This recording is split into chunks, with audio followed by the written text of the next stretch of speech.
Okay, let's give it a moment.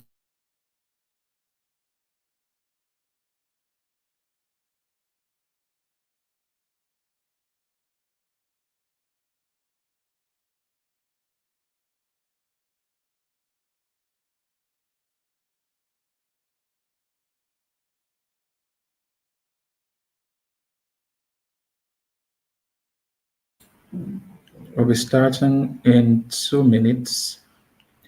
While we wait for others to join us. Welcome to the webinar today, everyone. We'll be starting in the next 2 minutes.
All right, welcome.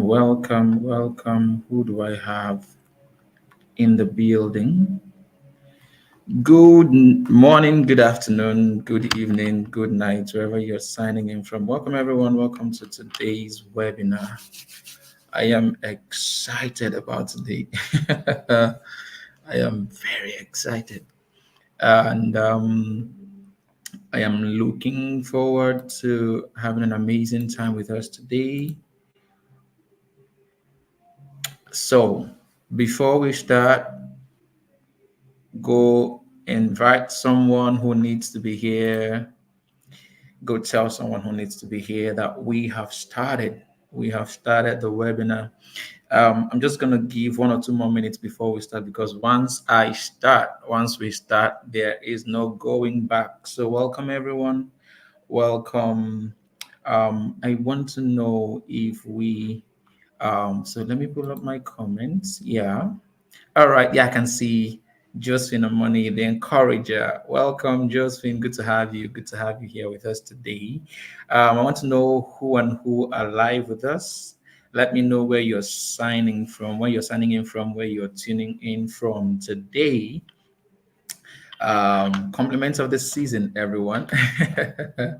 I'm excited. I'm excited. I am excited about today.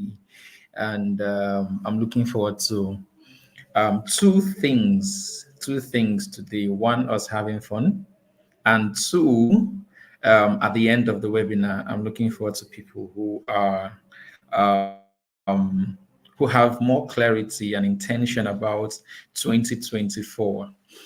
For those who I had sent forth emails, and for those who already subscribed to my newsletter, I shared the motivation and the what would I call it now? The musings that led to me um, setting up this webinar. I can see Tega is here. Tega, good to have you. Watching from Warri, Delta State, Nigeria. Josephine from Ibadan, Nigeria. Welcome. Yeah. So one of the things that led to this webinar is the fact that of course, we are drawing near to the close of the year. Today is 23rd, exactly 8 days, yeah, to the end of the year. Is my math in? Yeah, 8 days to the end of the year. And at this point, many persons will already have written out their goals, their resolutions for the year. And oftentimes, with the motivation and the sobriety of the year coming to an end and going into a new year, we often have the motivation, those introspections to, okay, next year I'm going to be this, I'm going to do this, and all of that. And all that is wonderful until you will get to the end of January or into February.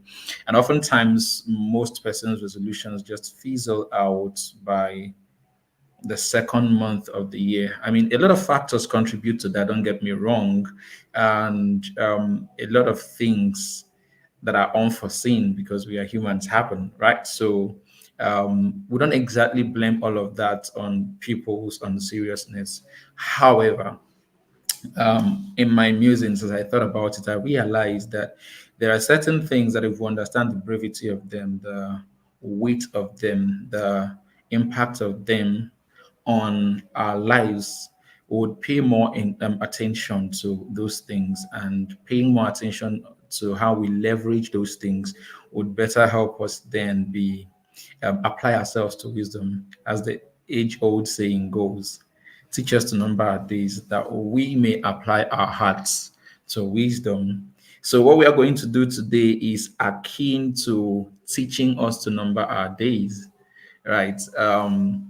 A lot of us may have heard parts or some of the things I'll be sharing today, but I'm going to be sharing quite a number of things from a perspective that some of us may not have thought about it or explored it. So I invite you to join me today with an open mind, with curiosity, with excitement as we go through these things. We're going to spend 2 hours here today.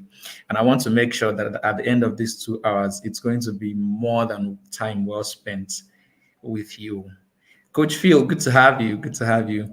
All right. I see we have a few persons here on the call with us. If you have any persons in your circle who you know need to be here, you can share, send the link to them, share the link with them, let them join in, and get your jotter ready, get your pens ready, get your minds ready. We are about to start this exciting experience. You will notice I keep looking to the side of my screen. I have my notes ready here, and I have a lot of things we want to share. So first off, before we start, I would implore us to be ready to think, be ready to think, be ready to explore thoughts, and be ready to engage your mind. The reason I want this to be more interactive, like a workshop, is because I don't just want you to come and sit in on a seminar, a teaching, as it were. Mr. Chimeze is teaching or talking. So I don't want to just listen and go without doing anything. It's my hope that at the end of this session, at the end of this webinar, you would have clarified a few things for yourself. You would have made some adjustments. You would have shifted some beliefs. You would have created more room in certain areas of your life, and challenged some of your paradigms such that you have a broader view, you have a fuller mind and a richer perspective with which to then pursue the goals and the plans that you have for 2024. So if you're ready for these, I want you to go to the chat and tell me, I am ready. I am ready. I want to see how many of us are ready for this before we kick off. How many of us are ready for the session today? We are about to get the party rolling. Song came to my mind now, but I won't be singing that. All right. How many of us are ready? Josephine is ready. Only one person. There are more persons on this call. Who else is ready? Tega, are you ready? Coach Phil, are you ready? Who else is on the call? I'd like to know, are you ready for this session? We are about to start. We're about to start. Any other person? I feel like I'm speaking to only Tega, Coach Phil, and Josephine. and only Josephine is ready. Coach Phil, are you ready? Tega, are you ready? And all the other people who are yet anonymous for now until they declare their identity. Are we all ready? Are we all ready? We have 10 minutes gone. All right. So I see Josephine is ready. She alone is indicating that she's ready. So I would start and we'll proceed. So a lot of us may be wondering currency, why currency? Oh, I can see Sopro is here. Good to have you here, Sopro. Welcome. So yeah, let's kick it off. So I know a lot of us are wondering currency. What exactly what is he about to talk about when he says currency? And when we talk about currency, oftentimes the first thing that comes to our mind is money, of course. And one of the most popular quotes we have around money is that time is money, right? And to a large extent, that is true, but that is not entirely exactly true. And we're going to explore a bit of that in the course of today's webinar. TY, good to have you join us today. All right, so what is currency? I have a lot of wonderful people here on the call today. Good to have you join us. Dr. TY, I insist on adding the doctor. Good to have you. So, what is currency and why is it important that we understand the idea of currency? Like I said, when we talk about currency, the first thing that comes to our mind is money, and money in itself is a currency. But why is money called a currency, and what does it mean that money is a currency? What does money do? And the answer to that, or the entry to understanding that, is found in the origin of the word itself, currency. The word currency was formed from a root word, the Latin root word curere, which means to run or to flow. And the idea of currency is that a thing in currency, or a thing that is a currency, is in a state of flow, or determines the state of flow, determines the direction of flow. So when we say, for example, that money is a currency, we are saying that money determines the direction of flow, right? And in life, the fact that money is a very critical currency in life is shown by the very fact that many things we do, many things our dreams, our visions, and things that we want to do are funded by money. And money often determines the direction of flow of resources. Right. Good to have you join us, Maureen. Good to have you join us. Welcome. Right. So, a very simple, practical example of money as a currency. If myself and Coach Phil, for example, if we were to go into a shop today, and two of us are looking for, we are looking for soy sauce. I want to use soy sauce because that's one of the most prominent things people have talked about, the fake of it, in the Nigerian market, on a lighter note, anyways. So let's say we are looking for a particular original soy sauce, and we go into a shop and there's only one of that soy sauce, right? And let's say that soy sauce costs $25. Coach Phil has $30, so he can afford it. I have $15, I can't afford it.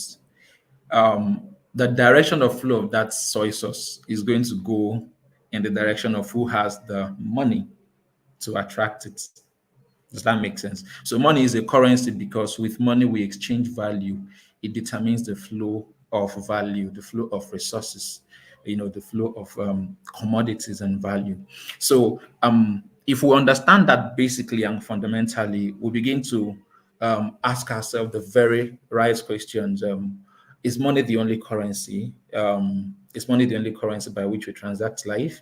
Is money the most important currency by which we transact life? Are there other currencies in life? What is the importance and the need of these currencies in life? And that brings me to where I say the common quote that we say that time is money it has some truth in it, but it's not exactly true. Time is not money. Time is currency. Money is currency. And I would argue that time as a currency holds a greater weight over money. So time is more than money, but time is currency. And when people say time is money, they are trying to say that time is currency. But they limit the impact and the weight of time when you say time is money, right? So but before we go into exploring all these currencies, and like I said, today we are going to do a lot of writing, exploring. It's like a workshop. I would like you to get involved and engaged, and that's why I created the worksheet and sent out the worksheet so that you can have them ready before today's session. And I want to believe that we all already are have gone through our worksheet. So before we get into the currencies, I want to share a few things I consider to be characteristics that make currencies what they are and why they are important in life, in the transaction of life. The first thing I want to say is one of the godfathers of personal development, Jim Rohn, said something about success. Yeah, I see Maureen says, I agree that time is more expensive than money. Absolutely, absolutely. Absolutely. Right. So Jim Rohn said something about success. He said success is not something we pursue. Success is something we attract. And I largely agree with that. I wholly agree with that. Success is not something we pursue, it's something we attract. In other words, if we can build the competencies, the values, and all the requisites characteristics and values and components that is required to attract a certain area of growth and success, it becomes easier to attract that, right? Success is something we attract, not something we pursue. That change in mindset, the first time I had that, I'm like, it sounds deep, but is that true?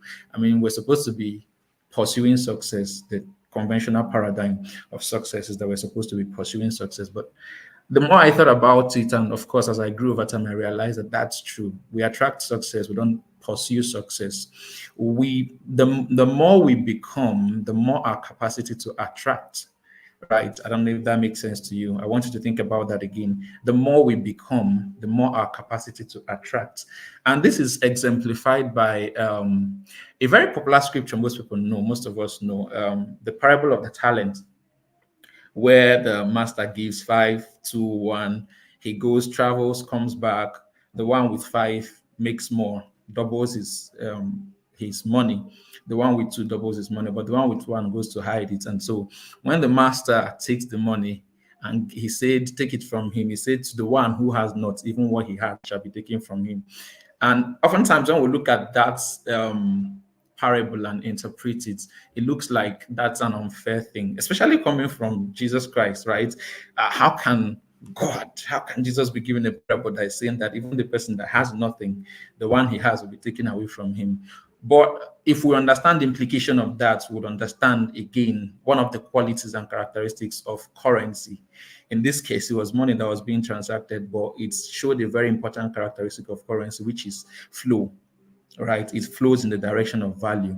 So what that parable, for example, was trying to teach is that the more you build the capacity, right, to attract a certain resource, the greater the tendencies of those resources to come to you.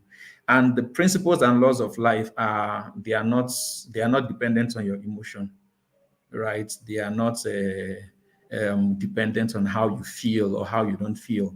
They are set. So, for example, look at gravity. If we ask what is, because I think gravity is a very good example to help us understand this concept.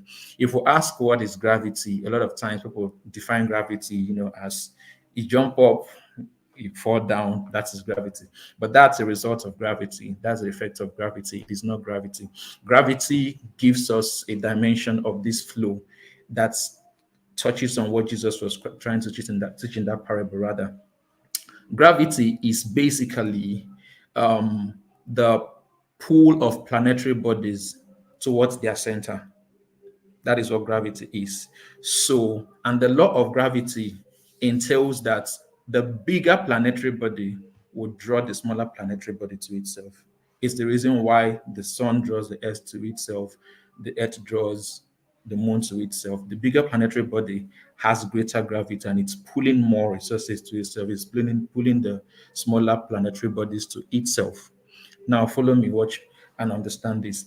The reason why when you jump up, you come down is because in relation to the Earth, you are a smaller planetary body.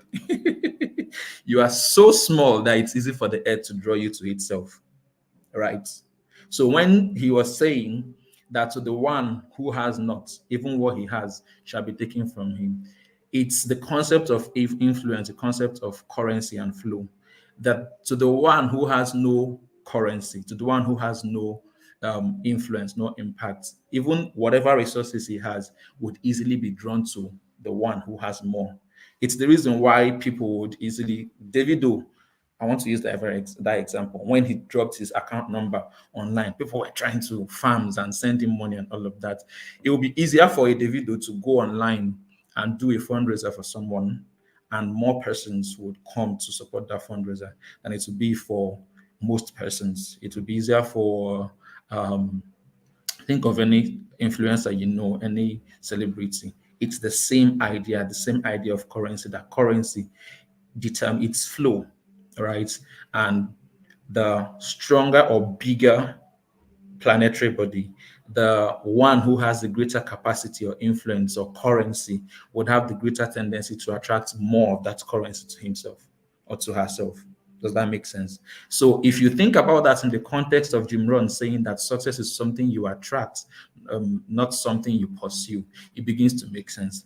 Because if I build myself more and more to be the kind of person that attracts a certain kind of thing, the easier it will become for that thing to come to me. It's also the foundation of what we know as a law of attraction or law of recognition. Actually, those two work together. The fact that if I begin to align myself with a certain pursuit, with a certain thing, and give my attention, which is one of the currencies we're going to talk about today, give my energy, give my time, give my resources to it, spend time on it and all, I'll begin to recognize the opportunities, the resources, the people, and everything that is aligned with the pursuit of that thing, that everything that is aligned with that thing. So about 2 hours ago, while I was going through my notes one final time, I wanted to rest for a while. I wanted to relax for a while. So I opened my Instagram to check something. Now, one of the influencers, one of like follow um, on Instagram, there's a post he made, a video. I was watching it, and it just dawned on me that part of what he was saying there connected with some of the things I'm going to share today. And I'm like, what are the odds? What are the odds, right?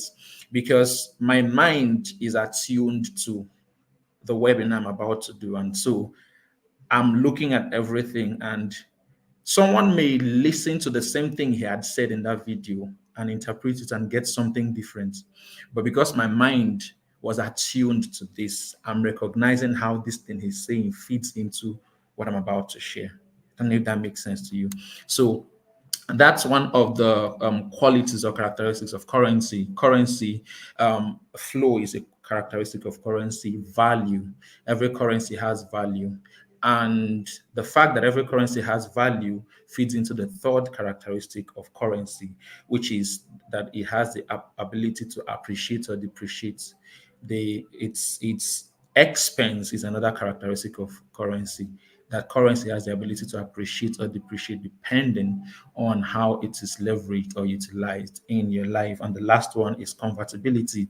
Just the same way I would go into the US and I would have to convert naira to dollar to be able to make use of money in the US. I can't spend naira in the US, and vice versa. In the same way, as we explore the 7 different currencies I'm going to talk about today, we'll begin to see that at different times and phases and seasons, mastering the leverage of any or more of these currencies can help you to easily convert them into other currencies, right? So that's the journey we are about to go into today. And I see more persons have joined in. So welcome everyone who's just joining now.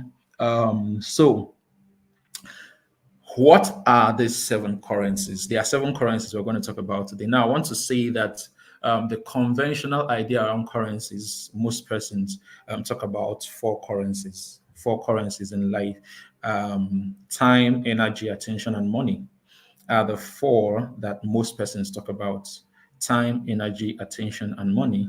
But I believe that as I thought about it over the past 1 month, I've been thinking about this over the past 1 month, I realized that there are actually more currencies than those 4. right? And the three other currencies I added to those original four are health, relationship, and words. Health, relationships, and words. I believe these are also very integral currencies in how we leverage life.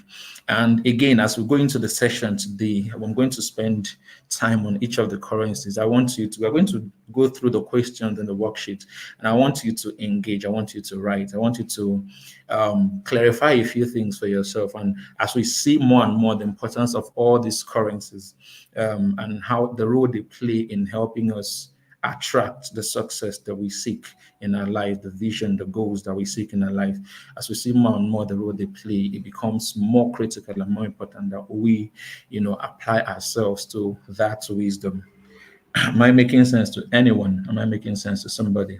So the seven currencies again, I'm going to list them out and then we're going to go into each of them. We have time as a currency. We have energy as a currency. We have attention as a currency. We have money as a currency. We have health as a currency. We have relationships as a currency. And we have words as a currency. Seven: time, energy, attention, money, health, relationships, and words. Now, again, just bear the fundamentals in your mind as we go through this.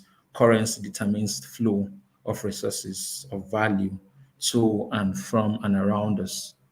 Currency basically talks about the ability to leverage the flow and the tides of time.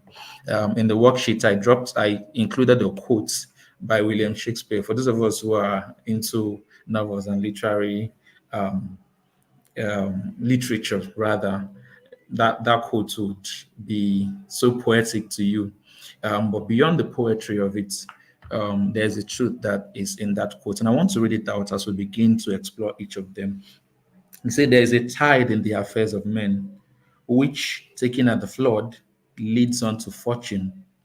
Omitted, all the voyage of their life is bound in shallows and in miseries. On such a full sea are we now afloat, and we must take the current when it serves, or lose our ventures. There is a tide in the affairs of men. Well, the reason we call waves, we call them currents, like the currents of the seas, the waves and tides of the seas, is because it's still operates under the principle of currency flow based on high energy and low energy areas and all of that. And they say there's a tide in the affairs of men, which taken at the flood leads unto fortune. In other words, if we can lay hold on the principles governing these currencies and how they flow, it becomes easier for us to go on to fortune. So for fortune favors the brave, and opportunity, when opportunity meets preparation, it leads to success, right? And so the more we understand how to leverage these things, the more it is easier for us to, in a sense, maximize our luck, maximize our fortunes, maximize our opportunities. Right. So let's go into the very first one. The first one I'm going to look at is time. Time as a currency rather. So first, the first thing to know is that every other currency we are going to talk about operates under the construct of time. And that's why I say that time is of a more serious implication than money. It's more important than money. And because we have consciously, unconsciously, intentionally, or otherwise focused on money over time based on prevailing culture as the most important thing, oftentimes we lose the brevity and the seriousness of the time, how we use our time, and how we add meaning to our time. And in looking at time as a currency today, we're not just looking at time in the context of time is money, in the context of just the chronological flow of time. We're looking at time as something that, when properly leveraged, can create greater meaning and value for us, can create greater congruence with the direction of what we want to achieve, what we want to do. The first thing I want you to do in looking at time is the first thing I want you to do, for those who were in that, I had a teaching was it 2 or 3 Wednesdays ago, where we talked about goals, visions, and habits. Um, for we took that session to sort of clarify a few things. For some of us, we may already have goals and plans that we have for 2024. We already have things that we want to do for 2024 for the next 5 years or 10 years, right? So the first thing I want you to do is to take some time, take a minute or a few seconds to think about the kind of life you want to have in 2024 or the next 5 years or 10 years. It doesn't have to be anything specific now. Just take a moment to think about the kind of life you want to have, the kind of legacy you want to leave, the kind of person you want to be, or the changes that you want to make to your life, the improvements, as it were, that you want to make to your life. Just take a minute to think about it. I'll give you the time. Take a minute to think about it. This is very crucial and important because what we are going to be doing in the next few minutes would help, would be more efficient and more effective, rather, if you already have something or you have this picture in your mind, right? So think about that for a minute. Think about that for a minute.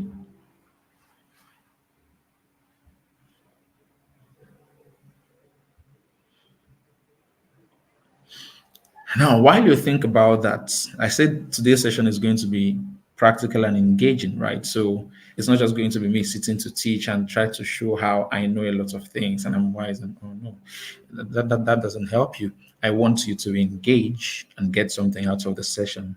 Does that make sense? So while you think about that, I want you to think about 2023. If you can do a quick mental audit of or what you wanted 2023 to be, the kind of life you wanted, the kind of outcomes you wanted, the kind of person you wanted to be, some of the goals and resolutions you had at the beginning of the year. If you can have a quick recap of that, audit of that. And I want to ask you, how did the most predominant things you did in 2023 align with the person or the things that you wanted to do? So that's 2 steps forward. This question I'm asking is 2 steps forward. So let's track back 2 steps back and understand why this question is important. I want you to take a quick mental audit of 2023 again. We are getting into the worksheets exercises now. I want you to think um, the 3 things you spent most of your time on this past year in 2023. I'm saying past like it's past. Yeah, well, almost there. But think about the things that you spent most of your time on in 2023. Think of 1, 2, 3 things. You can write them out on your worksheet or your jotter if you have that. Right. Write them out on your jotter or worksheet. Um, Teach us to number our days that we may apply our hearts to wisdom. Teach us to number our days. Time is so critical and important. And the trick or I don't know if I should call it the sad thing, but yeah, I think the precarious thing about time is that because it's not tangible, when if I lose $1,000, I know I lost $1,000. I can, like, it feels so sad and so terrible and all of that if I lose $1,000. But if I lose a second or two, it just feels like, because time is not like, it's not like it's floating through in front of you. You can see, you're seeing the time ticking. Every single moment that passes is time ticking away, and we easily take that for granted. Oh, I can do this later. I can pursue that later and all, and gradually time begins to mean more as the time goes. So I have this pod group. I usually have weekly meetings with mostly US and Canadians rather. So one of the pod members, this was some 2 3 months ago. He's an African American. We were having a conversation one of the days, and he was just sharing how he had spent the earlier parts of the day with his granddaughter, and they were playing and all. And so somehow the conversation, I can't even remember how the conversation got into talking about time and all of that. And he looked at me and said, he's close to 60. He looks at me and said, Kai, okay, so for context, then he knows me with Chiman, but the way he pronounces Chi is Kai because he's an American. CHI likely be pronounced Kai for them. So, so he looks at me and he says, Kai. I said, yes. He said, as I grow older, I realized time means more, a different thing to me than it does to you. Because I was talking about how I was beginning to think about time more and the implication of making the most of our time. He now looked at me and smiled. He said, as I grow older, I'm beginning to realize that time means a different thing to me than it means to you. And I said, how do you mean? He said, you're young. I know you may think time is going, you're young. You still have a lot of room ahead of you. You still have a lot of things to do. And it's good that you're thinking about time, its brevity, and all of that. He said, but for me, time is even more precious. I'm a grandfather. I'm almost retiring from work and all. And I'm beginning to cast my mind back on all the way I spent my life and everything. Didn't do anything terrible, didn't do anything unbecoming, but I wish I did some things differently. I wish I spent my time differently on some things, family, the things that are important to me, the things that matter to me. Right. And now, as I look back and realize that it feels like there are a lot of things I missed, a lot of things I would have wanted to enrich my soul, my mind with. It's even more important for me right now that I do as much of that as I can because I feel like I'm catching up. And it's dawned on me that as serious I think as I am, and as important as there are a lot of things that are calling for my attention and all of that, a time would come when certain things would no longer matter to me. A time will come if I don't clarify certain things and if I'm not firm about the things that are important to me, when I would look back and ask myself, I wish I did better. I wish I did better with my time. Time calls for us to begin to evaluate and assess what are the things that matter most to us, what are the things that matter most to me, and how am I intentional about spending time on enriching those areas. So when I asked earlier, what are the things that you spend most of your time doing, for example, if we look at it from the construct of the goals and visions you have for 2024 and how 2024 will be different from 2023, let's assume, for example, that I said that for 2024, my goal is to pick any goal, whatever it is. Could be health-wise, spiritual, emotional, mental, financial, whatever it is, pick any goal. My goal is to learn how to do this better. My goal is to become a better communicator. My goal is to become a better father. Let's say whatever it is that you pick. The proof of how important that goal is to you and the chances of you being able to get closer to that aspiration is going to be largely dependent on how you spend your time. How are the things that you're spending your time on aligning with the things that the person you say you want to become, or the things that you say you want to do? So you see, I said at the beginning of the webinar, at the beginning of the session, that a lot of people are going to make resolutions, New Year resolutions and all of that. And in the momentum and the emotion of New Year, moving into a new year, it feels so strong and serious. I want to lose weight. I want to do this and all of that. And it's all fun and games. It's all beautiful and good until the motivation dies down. And that is when really you begin to understand the things that are valuable to you, the things that are of value to you. Now, when I mean the things that are of value to you, it may not be the things that you intend to be valuable to you, but it is the things that you have trained yourself consciously or unconsciously to become valuable to you, right? I did an audit of my time, and this is me, someone who I hardly spend a lot of time on social media. Some 6, 7 years ago, I had to take a very drastic step with myself to limit the time I spent. This 7, 8 years ago, to limit the time I spent on social media because of a lot of things, right? And so these days, I use social media because of need, not idly fiddling through it and all of that. But I sat down some months back and I was taking stock of it. So I checked my app management on my phone, on your settings on most Android phones. If you go to app management, you can actually confirm the screen time, the time you spent online. And I realized I was spending way too much time than I wanted to. And I would say I have a lot of things to do and all of that, but I realized I was spending way too much time online. YouTube, especially for me, I could I could ghost social media, Facebook, Instagram. I could ghost those for months without feeling like I'm missing out on anything. But YouTube every day. I use YouTube for my distraction times, and sometimes it overextends. And I began to realize that I was spending more time. And sometimes I'll tell myself, okay, I'm learning something new here, I'm learning something new there, and all of that. And something new here, something new there. It's scattered learning. It's not aligning with the goals I set for the day, things I wanted to achieve and do, right? Because it's I didn't realize that my value was beginning to draw more towards spending time watching this, watching that. But how is it creating a systematic strategy and approach towards the person I say I want to be, the thing I say I want to do, right? And time is so important and critical because um, as as we would say, for example, I think it's in the book of Ecclesiastes. Forgive me for those who are not Christians in affiliation, but this is an example that applies to everyone and you can learn from it. Um, where the Bible was talking about, remember your creator in the days of your youth, right?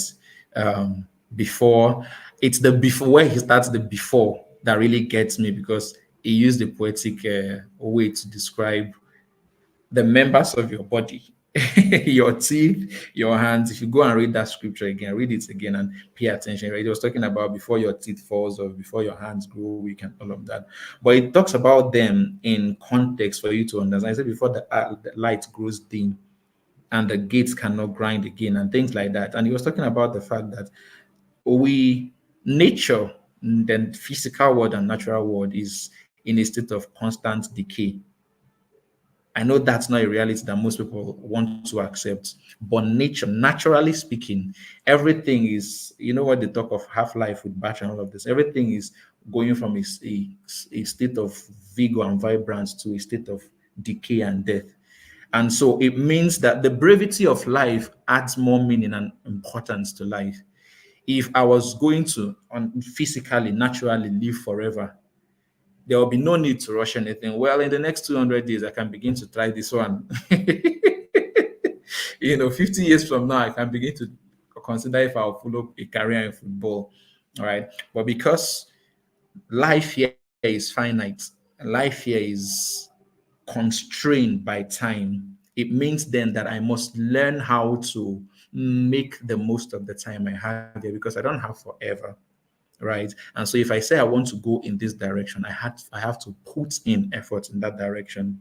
And so if we lay the foundation for that on time, it becomes important then. And why I said every other currency we are going to explore finds its foundation on the consequence of time. We mentioned the seven currencies, and thank you, Joseph, for sharing them. I'll put them up on the screen now. The seven currencies: time, energy, attention, money, health, relationship, work. Now, if we look at all the other currencies, energy, what do I put my energy and my attention into? It's still in the construct of time. I have 24 hours. Every other person has 24 hours. We are all constrained by 24 hours every day. How can I make the most of that 24 hours? Where do I invest my energy? Where do I invest my attention? Where do I put in my resources? How do I attract these resources? How do I use my health within the time I have? How do I leverage the relationships I have within the time I have on earth?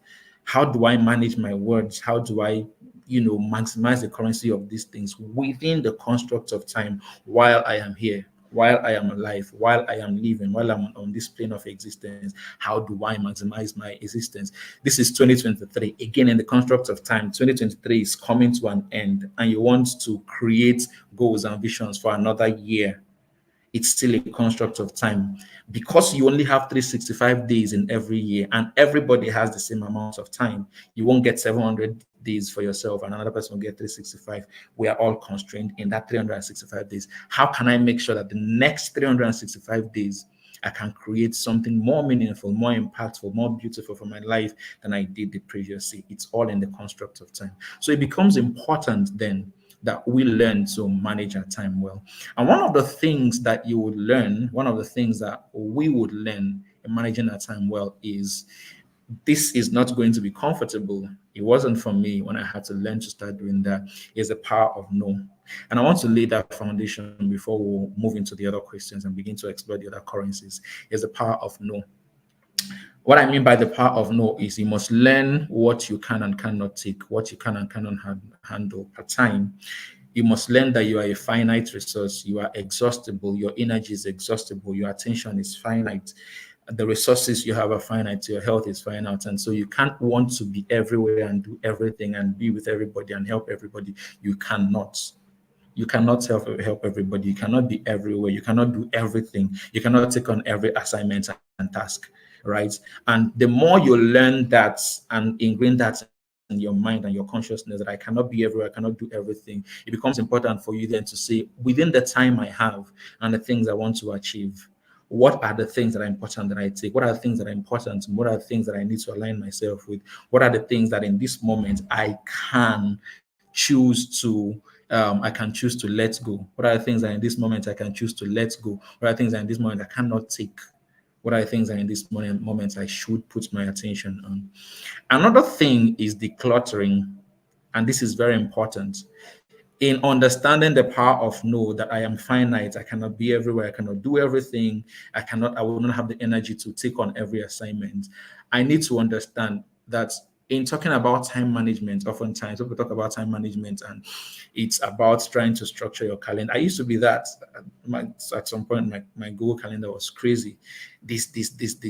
And I realized eventually that it's not about trying to manage so many things. Oftentimes, the time management is actually about doing as less as possible. And I know that's not very common with us, with most people again, is doing as less as possible. This past 3 weeks, I've been reading some books on to help me understand, learn how to better set systems for decluttering, for managing, for doing as less as possible. As there was a book I was reading, The Power of Less by, I think it's Job, about the power of less. Yeah. And one critical thing I learned from that, which I want to share with you, is that for time management, for me to be able to take on more, one of the critical things I would learn, one of the critical things you would learn is to ask yourself, what am I taking on currently? What am I holding on to that I need to let go? Yes, right. What am I holding on to that I need to let go? If the more I can create more room, effective time management and creating great work is often about being able to do less to a great extent than to do more to an average extent. Being able to do less to a great extent than doing more to an average extent. I hope you take that down. So for 2024, one of the things I say, for example, when I'm teaching about goals and all of that, is you may explore all the areas of your life. We talk about the 12 areas of life. We talked about all of that. You may explore all those areas, but you don't want to start taking on trying to build 12 new habits to pursue 20 new goals for 2024. You would grind to a halt before the year even starts running. So, what is the thing that is important? What are the things that I want to place my priority on? That's where the power of prioritizing comes in. What do I want to place my priority on? What do I want to give my focus to at this time? I may have a lot of things I want to do this year, but maybe I want to focus on these for the next 2 months, for the first 3 months, and for the next quarter, I want to focus on this, and for the next quarter, I want to focus on this. But you have to learn that you are finite. Your attention is finite, your energy is finite, your time is finite. And so you must learn to manage yourself within that finite time to be able to make the most of your pursuits or attraction of the things that you want to do. Is anybody getting what I am saying? This is this is not Zoom where I can get some feedback directly from you, but I'd like us to drop on the comment section. Are you getting something from what I'm saying? Are you getting something from what I'm saying? Um, I said earlier that your daily routine is often a pointer to what you value. Your daily routine is often a pointer for what you value. I wish someone could help me type that out. Your daily routine is often a pointer to what you value. So you have to be intentional about how you spend your day. You cannot spend your time on trivia and hope to purchase value. You can't spend your time on trivia and hope to purchase value. Now, we talked about the qualities and characteristics of currency, value, flow, and all of that. You can't you can't spend your time on inconsequential things and hope to become consequential and hope to become better than every other person. You can't. So you have to determine what is valuable to you and spend time on it. You can't spend your time. What I'm about to say may feel like shaking some tables, but you can't spend your time joining everybody who aimlessly and blindly tweets, joins every trend on TikTok, on Twitter, and everything, and hope to stand apart, to stand out, to be set aside or set apart, or to stand above the crowd. You're already immersed in the crowd. So it's a concept you need to pay attention to. Thank you so much, Sopro. Thank you, Dolly. It's something you need to pay attention to. What am I giving my time to? What you give your time to reciprocates its value to you. It's as simple as that. It's as simple as that. I was thinking about something yesterday, especially in our time, and this fits into the attention currency when we get there. I was thinking about the fact that in our time, attention is a very, very, very powerful currency and critical currency. We're going to get there. But I was thinking about something because this relates to time. In our generation where there's so much click and flip and, quick, short attention span and all of that, it doesn't even take much in a sense to stand aside from most persons. I'll give you an example. A lot of things that you would sit down for 5-10 minutes, Google it up, read about it to get more knowledge and all of that. It's there on public domain, it's on Google there. Most people don't, they spend their time doing inconsequential things online. And so you come into a space where conversations are being held. And even I find that oftentimes I don't know everything. I am ignorant in a lot of areas, but I am curious to learn in every area I can, right? And I found that many times I come into circles or into conversations where I'm a novice in this. I don't know much in this, but I know something in it that I can use to start a conversation, that I can use to ask questions. Questions are very powerful, right? But I just do the due diligence. I hear about this thing. What is it? What is it about? What does it say? And in a time where most persons would rather go the easy route and spend their time on trivia, on things that are not necessarily not adding any value to them, being the person who invests your time intentionally, deliberately, with focus and attention, and with a mindset on the path, the kind of life you want to create, the kind of person you want to be, will stand you apart. It would stand you apart. And this is not rocket. I'm sure for a lot of us, I'm not the first person saying you're hearing this from. It's as simple as that. But because we are in a generation and a time where the value of time is not taken seriously for most persons, we just breeze through, join every trend, join everything, do everything, just be all over the place without any progress. I learned something that for me it was an eye opener for me, that activity is not productivity, right? Being everywhere and doing everything and wanting to connect to everything and all of that doesn't necessarily equate to productivity. So you have to train yourself to maximize your time. What are the things that are important to you? What are the things that you value? How are you investing time in alignment with it? How are you investing time in alignment? There's a time for everything. I'll wrap up this and we'll go through the questions on time so that we can move into the next currency. But I'll wrap up this by saying something. Sometime, I think some months back, I dropped a question on my WhatsApp status. I asked, what is the difference? What is the opposite of distraction? What is the opposite of distraction? I got a few responses. A lot of people said focus. And of course, for most of us, it's what we know as the opposite of distraction, focus. And to an extent, it is the opposite of distraction. But um, there's a broader view to understanding distraction, which helps us to maximize our time, especially in pursuit of or in attracting the things that we want to do and become for this next year. Is first of all understanding that focus in itself as a construct is not doesn't capture the entire concept of the opposite of distraction. Distraction is anything that pulls you away from a set course or direction. So in that sense, if we understand that, for example, you'd realize that sometimes you can be focusing on your distraction. I don't know if that makes sense to somebody. You can be focusing on your distraction. If we understand that, then we then ask ourselves the critical question. So, what is the opposite of distraction? It's simple: traction. Traction is the opposite of distraction. Traction is being sustaining yourself in the path and the course that you have set. When we say the business was gaining traction, is that it was building momentum towards the objective, whether it was making money, whether it was that was whatever the objective was, but it was building momentum towards it. That's traction. So distraction is anything that pulls you away from that traction.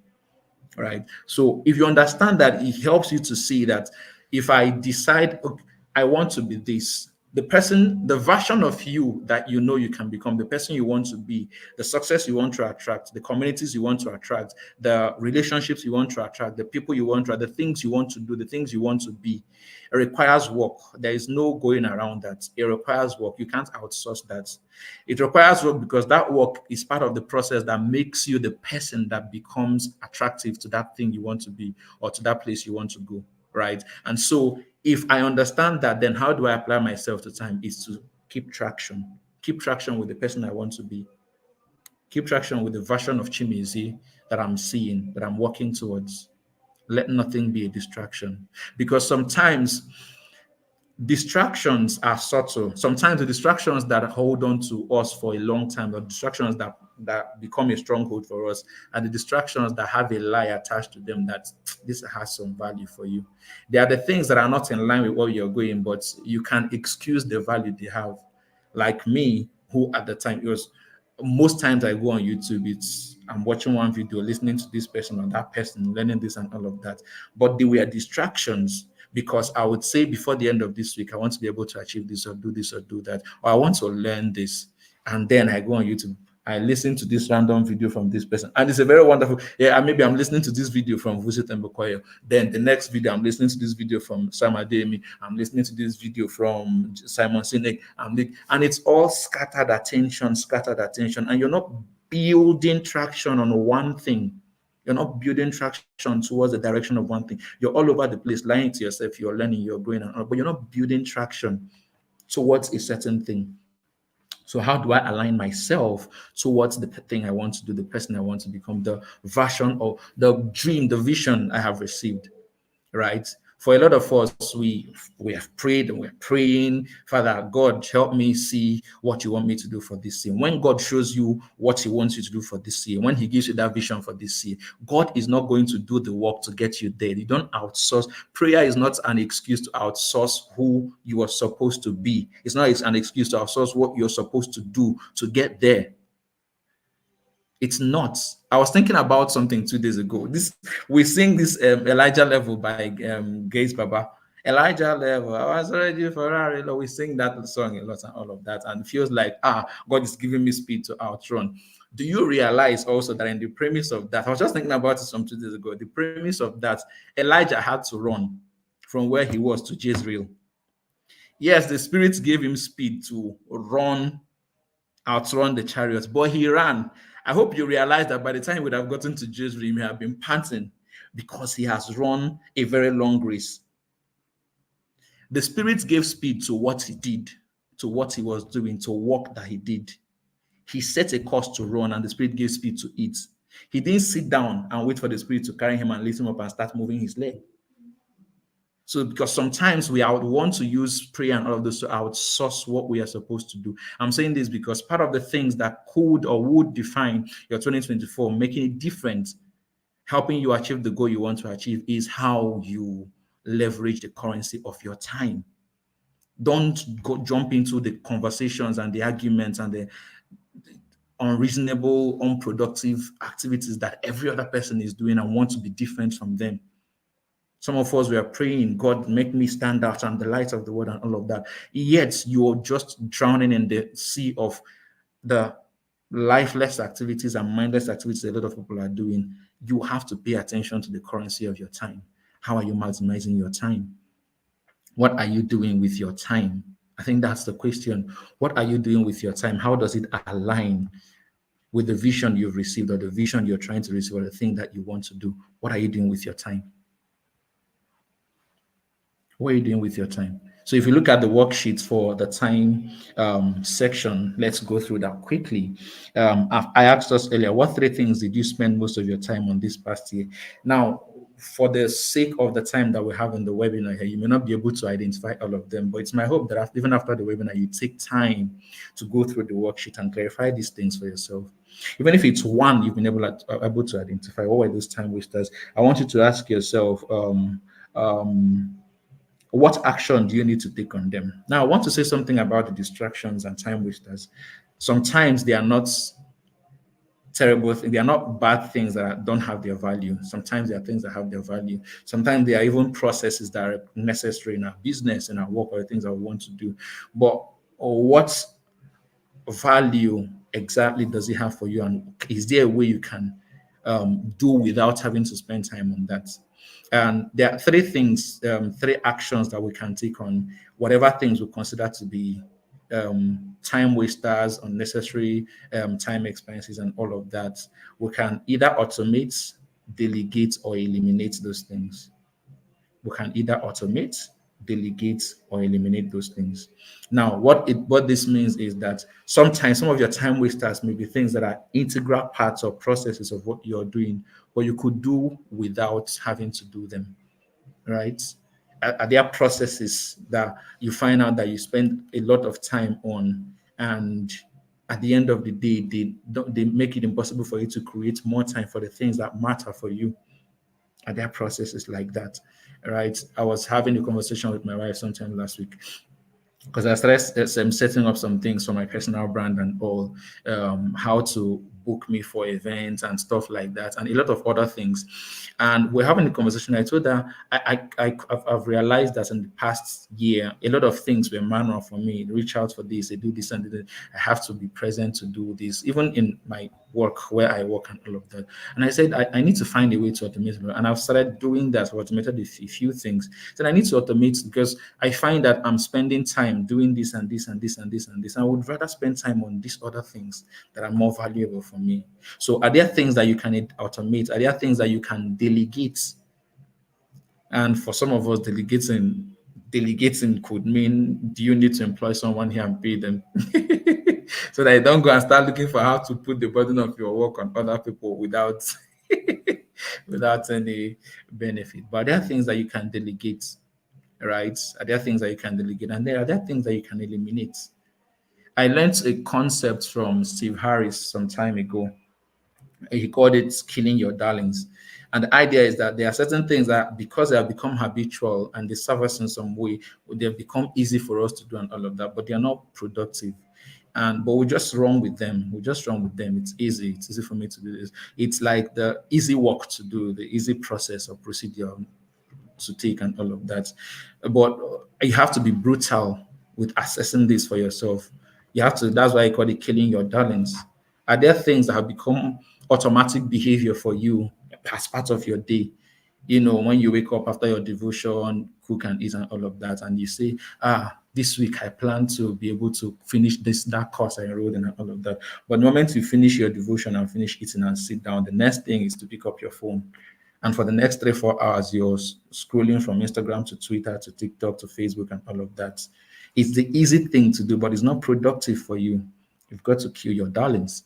That's the idea. So are there things I need to automate? Are there things I need to delegate? Are there things I need to eliminate from my processes, from my daily routine and behavior, from my habits? Because if I don't take away these unproductive things, I would hardly have room for the productive things that help me to get to where I want to go in 2024 or in the next 5 or 10 years. Does that make sense to anybody? Now, once you're done with that, you then want to begin to flip to the process of, yeah, thank you for that, Joseph. Thank you for sharing that. Activity is not productivity. Let me pull that up again. Now, once you're done with it, I want to begin to flip to the process of creating systems for going forward, because all we have been doing is x-raying the past, x-raying what did not work, why I didn't make much progress with my time management last year. And you want to begin to ask yourself, what are the things I want to achieve in 2024? What area do I want to grow in?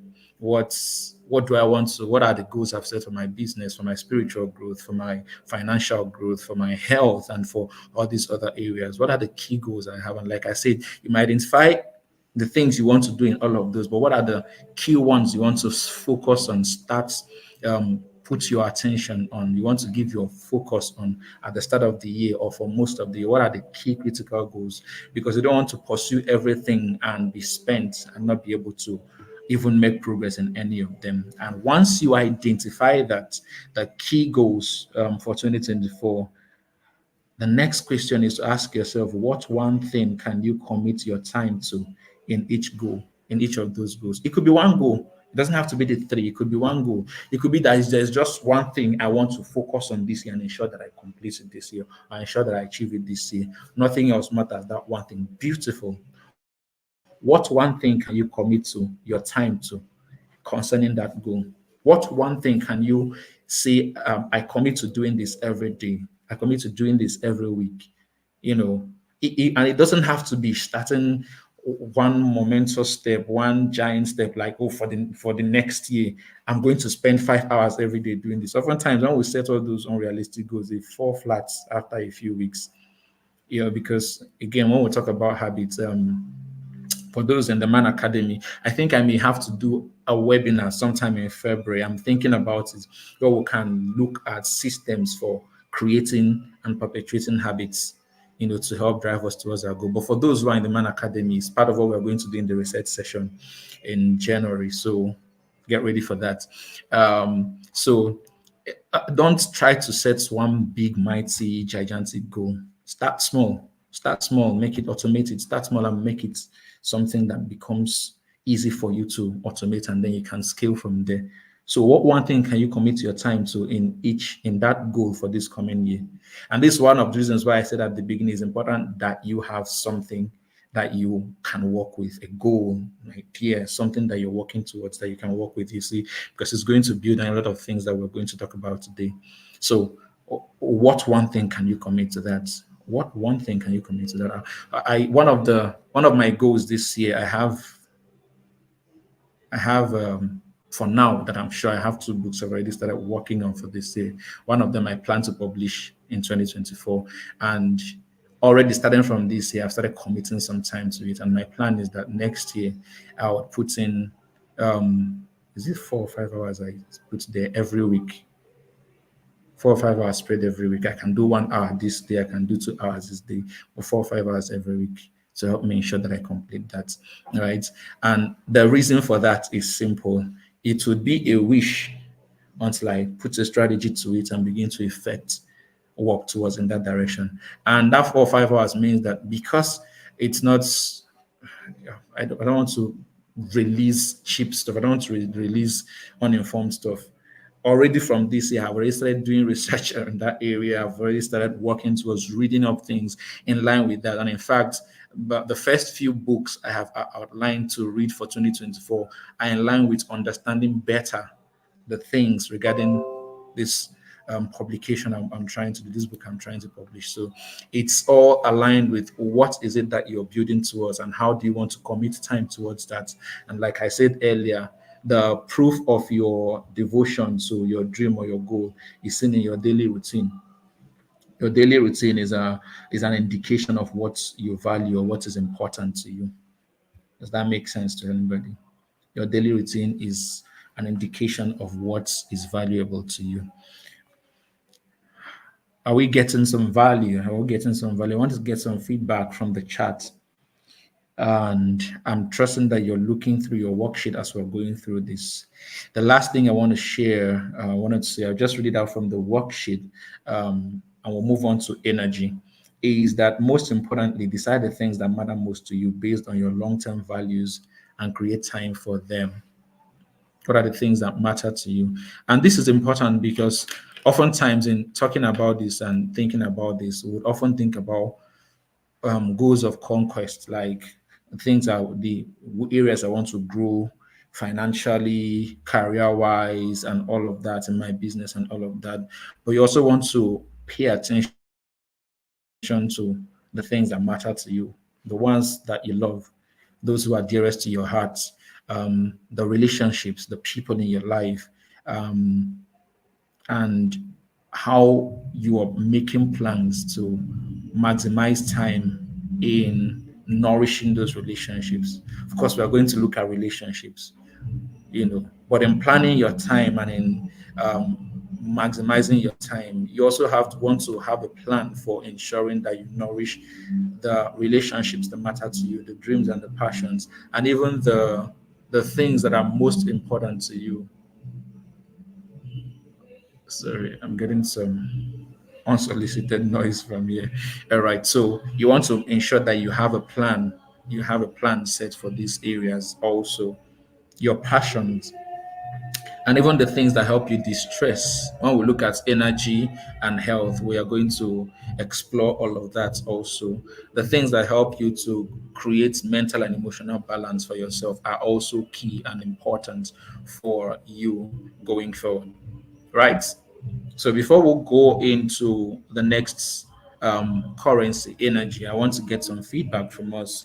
What have you learned so far? What are you learning so far? What are you learning so far? I'm seeing some.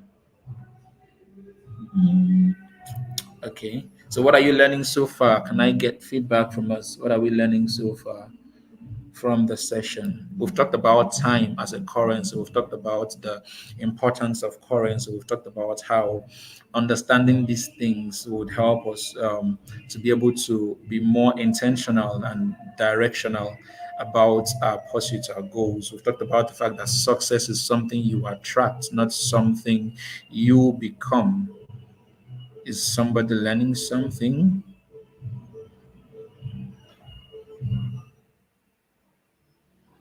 Is someone learning something? Am I still with us or are we still with me? Are we still with me here? Are we still with me? I want to be sure we are with me. So, who and who do we have?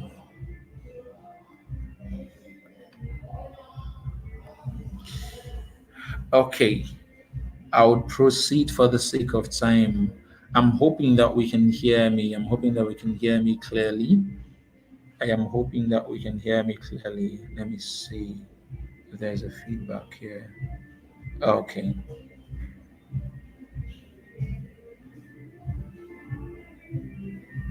All right. Okay, thank you. So I'm seeing our responses now. Okay, we are here. We are here. Separate says the opposite of distraction is traction. Thank you for that. Okay, so let's proceed to the next one, energy. Let's proceed to energy. Energy. This reminds me of physics back then. Reminds me of physics. Energy is the ability to do work. The ability to do work. Energy. Um, I want to read out something, a quote by Tony Robbins as we look at energy. It says, the higher your energy level, the more efficient your body. The more efficient your body, the better you feel. And the more you will use your talents to produce outstanding results. Energy is important as a currency because our energy, first of, energy is contagious. Energy is contagious, and there's an intricate relationship in it's like a feedback loop relationship between energy and emotions. We can use our energy to drive ourselves into high emotions, and we can, based on our emotions, affect our energy. If I'm feeling down and depressed or sad, it shows in my energy. My energy is low. My energy is low. If I'm feeling excited and bubbly and jumpy, my energy is high and it can easily rub off on you. And energy is important because, like physics says, it's the ability to do work. For us to be able to properly, for us to be able to properly execute on the things that we want to do, to create the life we want to create, we require energy. We require energy, high energy. And so, how do I maximize my energy? How do I maximize the most energetic times for the most important things? And that's the first thing I want to talk about regarding energy is that energy works together with when we look at the health currency. Um, there are times of the day and there are times of our day when we feel best productive, when we feel most energetic. And for everyone, it differs, and you need to understand how or when you are at your most optimal energy, right? So that you can do your most creative and most productive work in those times. But also, you need to understand, as when we go into the aspect of health, we'll touch on some of the things we're going to touch on energy. You need to also understand there are things that I can begin to do proactively to create greater energy for myself in my life, to create greater energy for myself. And as I create greater energy, I need to invest that energy wisely, right? My energy should flow in the direction of my passion, my vision, the goal I'm trying to create. My energy, I should expend my energy more on the things that feed the life I'm trying to create, the person I'm trying to become, instead of expending them on unproductive things.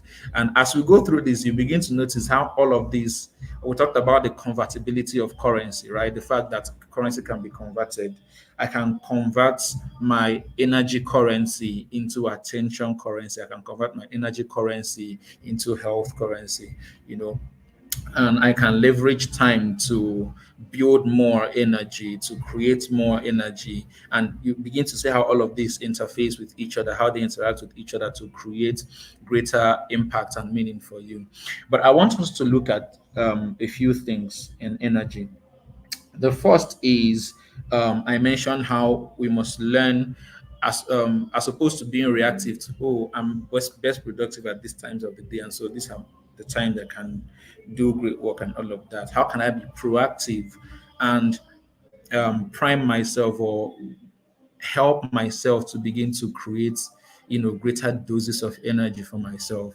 And that brings me to something I came across some years back, and it has helped me. I've not always been consistent with this, so I'm also still on the journey, right? I'm not sharing these things because I'm perfect in all of them, but the moment I saw this and learned about it, it helped me to begin to make more time for certain things that help feed, energize me mentally, emotionally. Because when we talk about energy, we're not just talking about physical energy, we're talking about mental energy, we're talking about emotional energy, right? We're talking about spiritual energy also. So I want to talk about what I call the dose hormones, DOSE.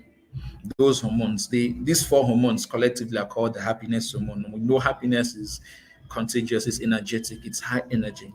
And the more high energy you're able to create in your life, the more driven and motivated and effective you are in pursuing the things that you want to pursue. Someone who is always gloomy is hardly motivated to do anything. Someone who is always excited have energy. They have energy and they want to expend that energy, which is another. We talk about expense as the quality of currency. We spend currency, we spend time, we spend money. When we are tired and exhausted on energy level, say we are spent, right? So we spend energy. So someone who has energy in high doses is looking for where to expend them. So when we talk about the dose hormones, DOSE, we're talking about dopamine, oxytocin, serotonin, and endorphins. I'm going to read something out quickly for us, and why these hormones are important. This is medical and psychological stuff, but it's very simple to understand what they do and why they are important and how we can help ourselves, to create greater energies. And like I said, not just I'm not just focusing on physical energy, mental and emotional energy are also very important in helping us to pursue the things that we want to pursue, right? So someone should take this down if you're taking your jottings. Those hormones, DOSE. I'll read them out again. Dopamine, oxytocin. I'm trying to open my notes on my phone, right? They are called the happiness hormones. Yeah. So the first is dopamine. Dopamine is called the reward chemical. It's a hormone that is triggered by reward. Like, um, it's when you accomplish something that you're proud of, that you're excited, your brain releases dopamine, right? And it feeds your energy. It helps you be more energetic. It's why you get excited when you see today that assignment they gave you 2 months ago that you've been procrastinating on, and then the submission is on Monday, and today is Sunday, and you decided from morning that I'm going to this 2 weeks, I'll be 2 month old assignment, I'll finish it, and you sit down and work your heads off and everything, and then you complete it. The moment you complete it, you see yourself, you stand up, yes, yes, I'm excited. Your body releases dopamine. It's a reward hormone. Completing a task helps you release dopamine, and this is very important if we understand. Like, when I for those I taught habit formation, and for the men we're going to have that session too. This is one of the reasons why it's important when you want to start building a new habit, to start small. It's called the power of atomic habits. You want to, for example, you want to start reading books. You've not been someone who reads books, but you want to start reading books now. You don't want to start setting a target of every day I'm going to read 2 hours, 3 hours. It's not something habitual for you. You struggle.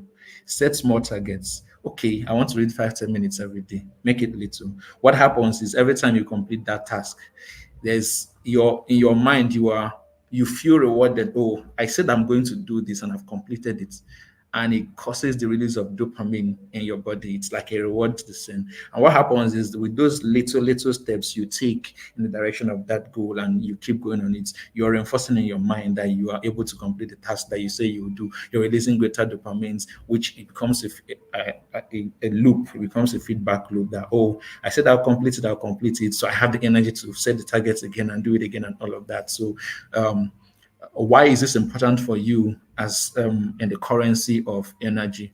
It's important because for the next year, you would have set audacious goals and all of that. Don't be unrealistic in your execution, right?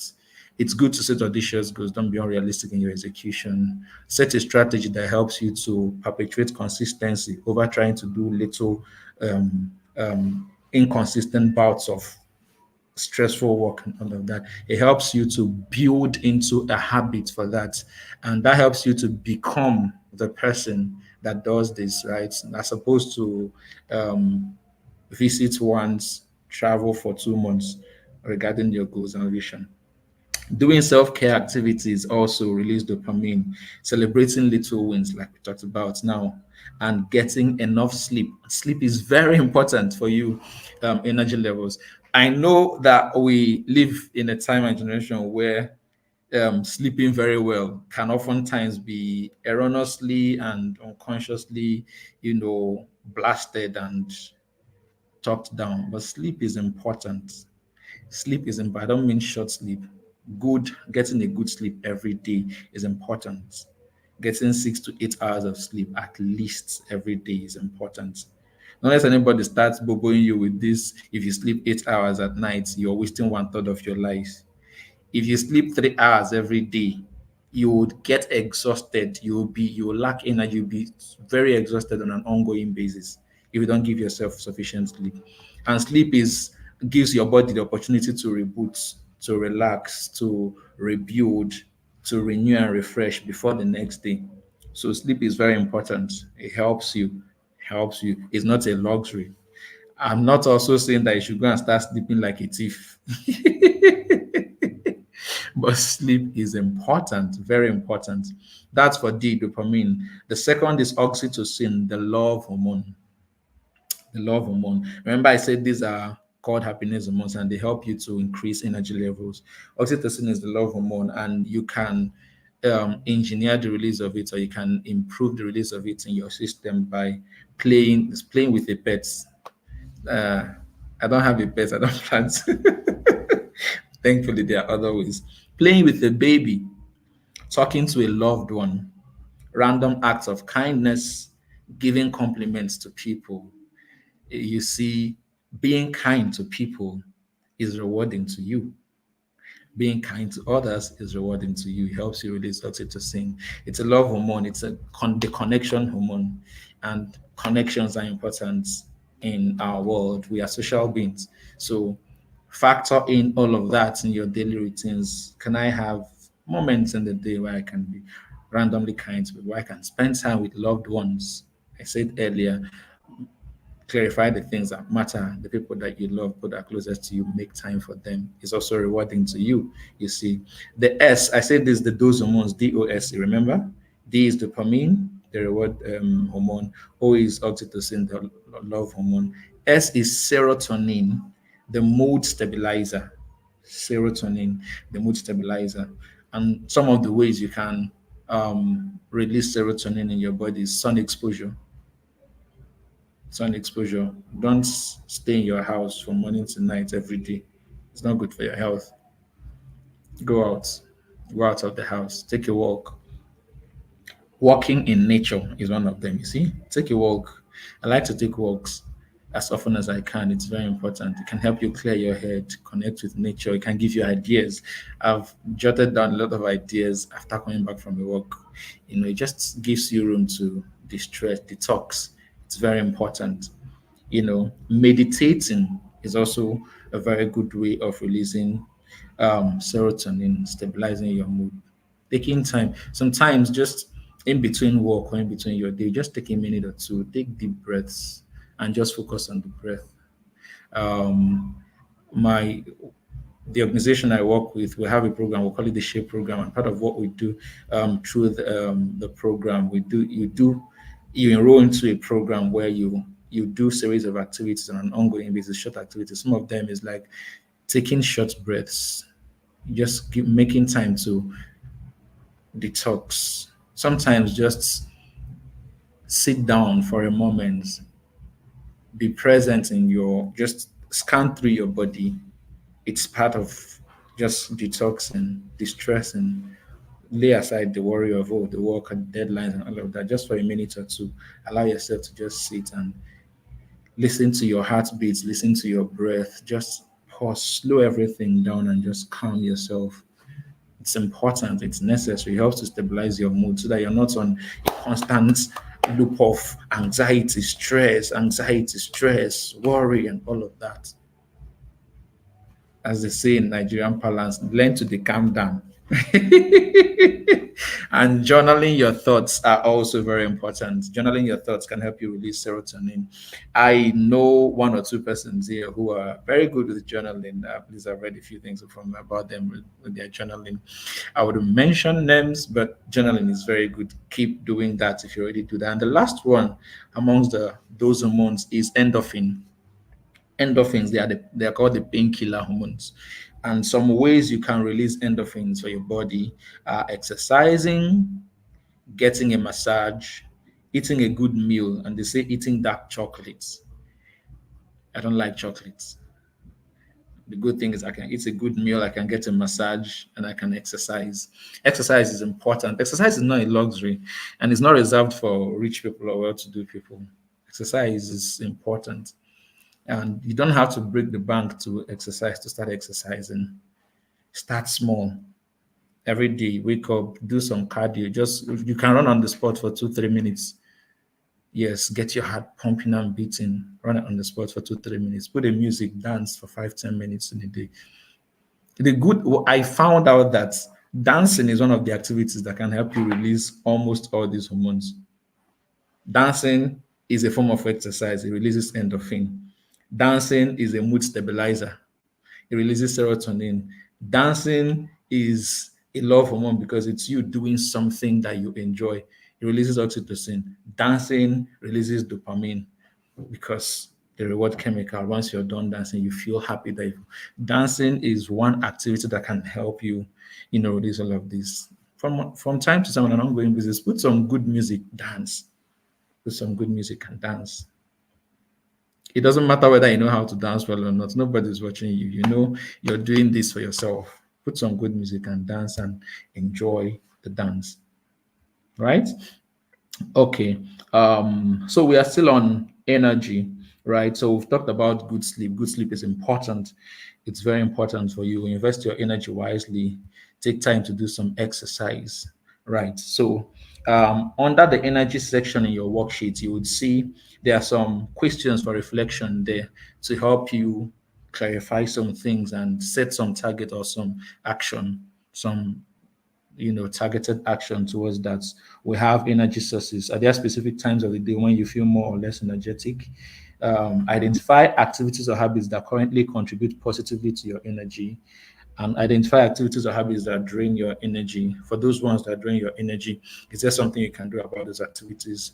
Are there those you can eliminate? Are there those you can restructure to be more fun and more enjoyable for you to do them? Are there those you can run away from? How can you restructure them to make them more rewarding for you? We talked about sleep quality.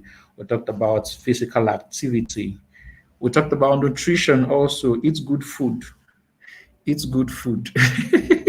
I know the advice on eating good food is vague.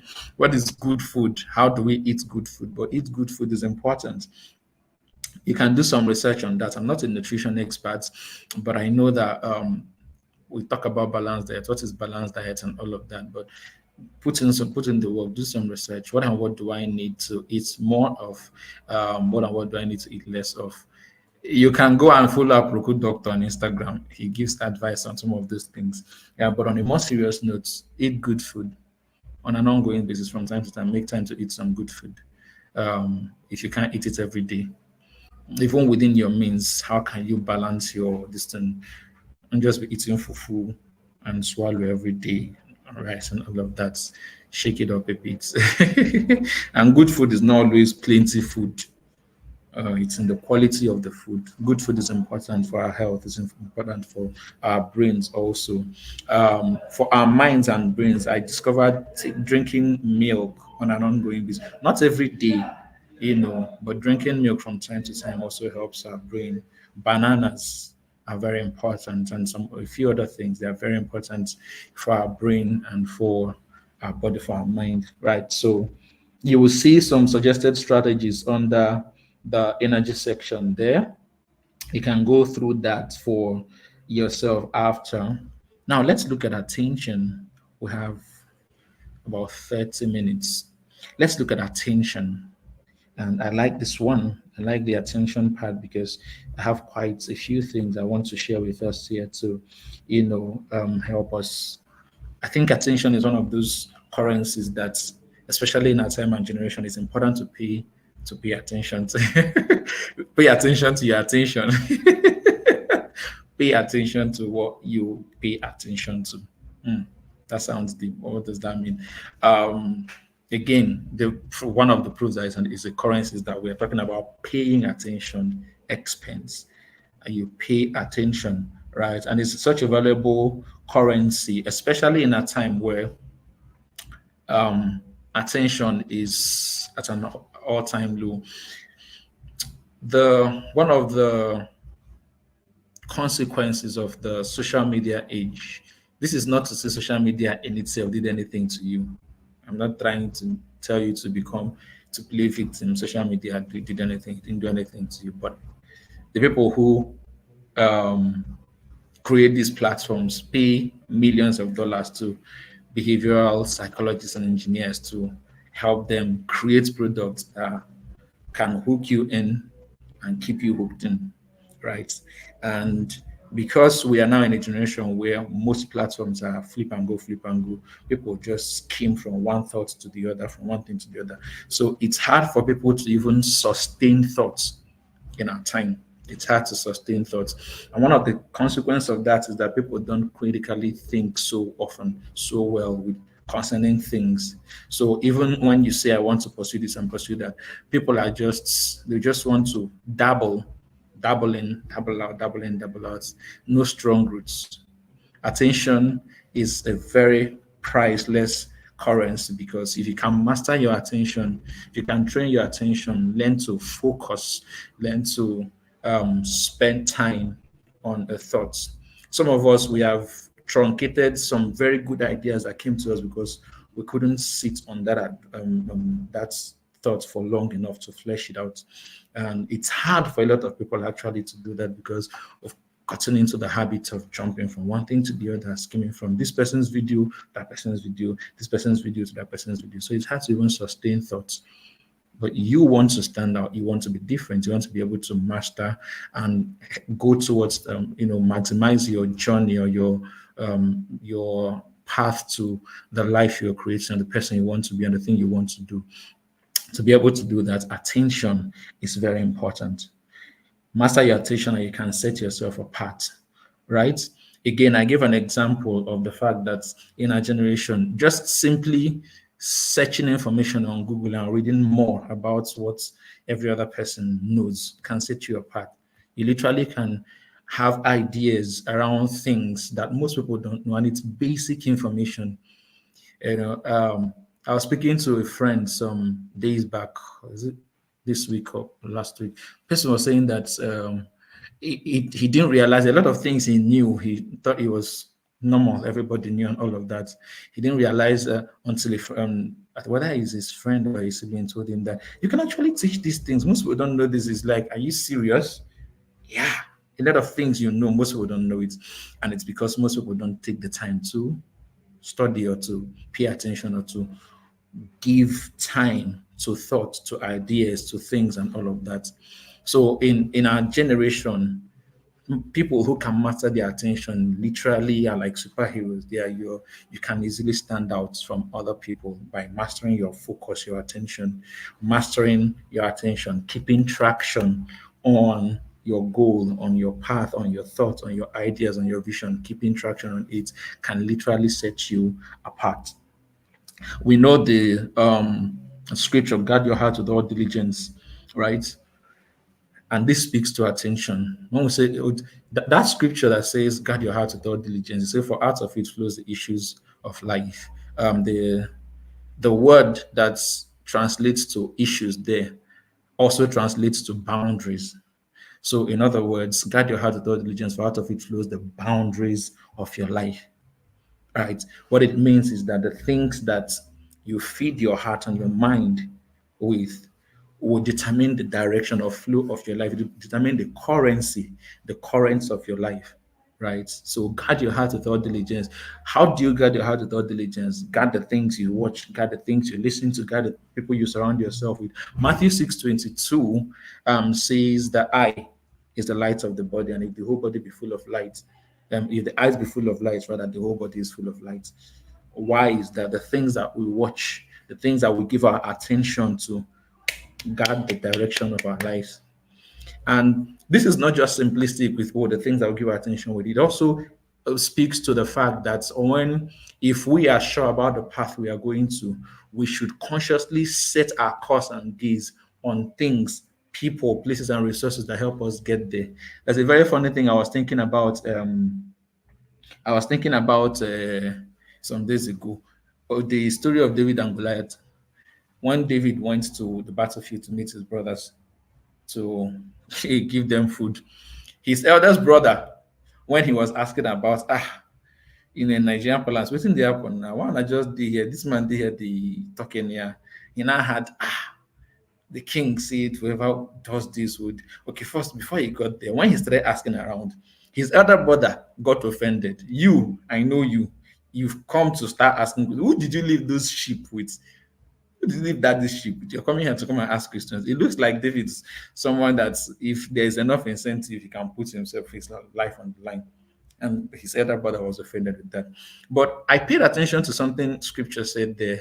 He said, after his brother said that, scripture said he turned away from him to another person to still ask him that same question. In other words, the response I'm getting from this guy is discouraged. It's not in line with what I'm trying to. Let me leave this guy. I mean, he's my elder brother. Let me leave this guy. He faced somebody else and asked him. I now told him, the king said, whoever kills this guy will get half of the kingdom and his daughter. They will start enough reward and incentive. That be fine. Oh, half of the kingdom. In Nigerian parlance, we feel run am now. We can who is this uncircumcised Philistine? We can do this. Right. Now, attention. Um, if the eyes be full of light, the whole body will be full of light.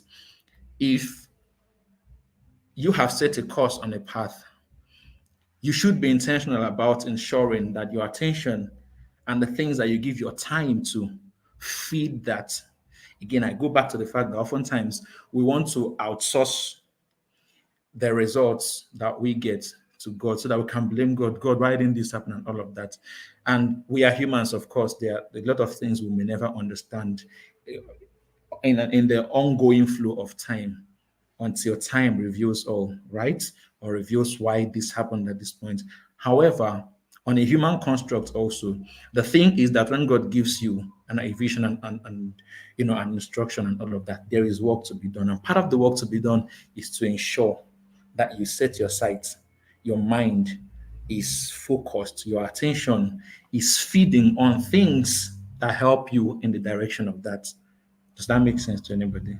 Make sure that it is something that is feeding the direction of. I'll give you an example. You in psychology, with in talking about the relationship between beliefs and behavior and action, there's what we call the concept of congruence. The concept of congruence speaks to the fact that um, you can't effectively pursue a goal or pursue a behavior that your belief is opposed to. Two of them have to be congruent. Your belief has to be congruent with your goal for you to effectively pursue that goal. Does that make sense? So, for example, when we get to the money section, it's one of the first question in that section is what are your beliefs around money, right? It's also because the things you feed yourself on an ongoing basis begin to lay the foundation of your beliefs around that thing. So that if you allow yourself to feed on junk, and by junk I mean things that do not serve the life you're trying to create, you are already undoing your path to that. You're already undoing your path to that. So you have to be intentional about your mental diet, your emotional diet, the things you watch, the things you listen to, and the people you surround yourself with. The people you surround yourself with are very integral. I'm sure most of us know about this, the saying that you are a sum total of the five persons you surround yourself with. Paraphrased, we are very familiar with that. The idea around that is that the voices that speak to you on an ongoing basis begin to lay the foundations of your belief and your convictions. That's basically the idea. So, attention. What informs the things that have entrance or access to your heart? What informs the things that have access to your beliefs, to your mindsets? Sometimes we have been discouraged from instructions or visions or goals that we got. I've been discouraged from, what we were so sure. Yeah, God gave me this instruction, all of that. Why is it that over time it wins? Sometimes it's because you've listened to things that have made you. It's like when people, and I'm sorry, I'm using this example. If it hits, it's going to hit on some people. It's like when people we read in the scripture, we see, I am the righteousness of God, I am this, I am this, I am that, and all of that. And then you go online, you're seeing people talk about men has come, this and that one, that one. And then you join the bandwagon, men has come, this, and then you are joining to confess and profess something that negates what you had earlier confessed, that this and this and that. We don't realize that, right? Why? Because where you're looking is affecting the light that is coming into your mind. And I put that Matthew 6:22, if you go down to verse 23, it says, and if the light that in you be darkness, how great that darkness would be. And here again, the concept of light and darkness is not necessarily sin. It's not only just sin and this. It's also the light of the direction or the what you're trying to build. If you begin to feed it with light that negates beliefs, that negates that's the conviction driving the goal, you're beginning to undo it. And what a great darkness that would be! What a great failure that would be. You can't be building towards A and be aligning your attention to B that is opposed to A. It just doesn't work. It doesn't work. You are undoing the work that you have set your course to do. Right? You're undoing the work that you're set to do. Here's one advice I got from, I think it was John C. Maxwell in a webinar I attended some years ago. He said, in choosing your close associations, you must learn to be loyal to your future, not your past. And this is very important in attention because sometimes one of the things that makes us one of the things that we struggle with is that we are too sentimental about holding on to people whose ideologies and beliefs and convictions are opposed to the version, the new creature or the new creation we are trying to make of ourselves. If that makes sense to you, if I'm using that phrase, I don't know if that makes sense to you, right? You can't want to build this version of you that you see ahead, but you want to hold on to people who are feeding you a reminder of where you are or who you were, because who you were is convenient and comfortable for them. Now, I'm not advocating for people to go and start cutting off people anyhow for the sake of cutting off. But what I'm saying is that your loyalties in building your close associations should lie with your future, not your past. It means if the people who are with you from your past are actively going in the direction that is opposed to what you're trying to build, don't be sentimental about it. Find new sets of associations that feed that. We are communal beings, we are communal creatures. And so it's the reason why, even in church, in Christianity, it's the reason why you fellowship with others, because it's easy to generate greater levels of energy in a community. Like they say in the jungle, in the I think it's in the Jungle Book, the strength of the wolf is in the pack and the strength of the pack is in the wolf. It makes it easier for you to generate energy, right? So be loyal to your future, not your past. Be loyal to the vision you've gotten, not to the past you're coming from. It's very important. Attention is very important. Attention, what are you paying attention to? What are you giving your time to? What occupies your attention for most of your time? This goes on to thoughts also. Be conscious of the thoughts you accommodate, the thoughts you give time, you ruminate on. Your considerations, be conscious of it. This is very important in attention. Again, I came across a scripture that helped me highlight the power of consideration and thoughts beyond what most people talk about. Is a scripture that I was talking about. I think it was Abraham, or was Israelites. I think it's in the book of Hebrews, where he said, "For if they had considered the land from whence they came, they would have found opportunity to go back." If they had considered the land from whence they came, they would have found opportunity to go. I thought about that and I realized that the things we spend time considering would often color the decisions that we make. I wish someone could write that down. The things we spend our time considering would color the decisions we make. It again feeds into law of recognition. A situation. Let me give you an example. And this would help. This would also help us in setting our minds right, for the new year regarding our beliefs and convictions and the things that we do, how we pursue, how we surround our mind with information. If a situation happens, a situation that in quotes is a misfortune happens to Mr. A and Mr. B. If Mr. B fundamentally believes that this situation that happens is witchcraft, even without evidence, even when he goes to pray, because he fundamentally believes it's witchcraft, his mind is already set that it's witchcraft. And as he's praying, he's casting and binding and all of that. Fundamentally, he would find in his mind indications in what happened, even as scriptures come to his mind, to confirm This his theory that it's witchcraft. It's called confirmation bias. That same situation happens to Mr. B. And Mr. B says, fundamentally, he thinks about this as a learning curve, that maybe there is some lesson in this that God wants me to see to help me prepare for what lies ahead. He goes to pray because fundamentally he believes strongly in his mind that this situation is creating a learning opportunity for him to prepare for what lies ahead. It will be easy for him to also find in his mind that this scripture confirms this and this. And even as he looks at the situation, that it's actually good that I'm finding this out now, this and this and this. So once that scripture said, if they had considered the land once they came, they would have found opportunity. It's saying, if they had considered the merits of their past, the merits of where they were coming from, it would be easy for them to say, you know what, we have tried on this journey. Let's begin to go back.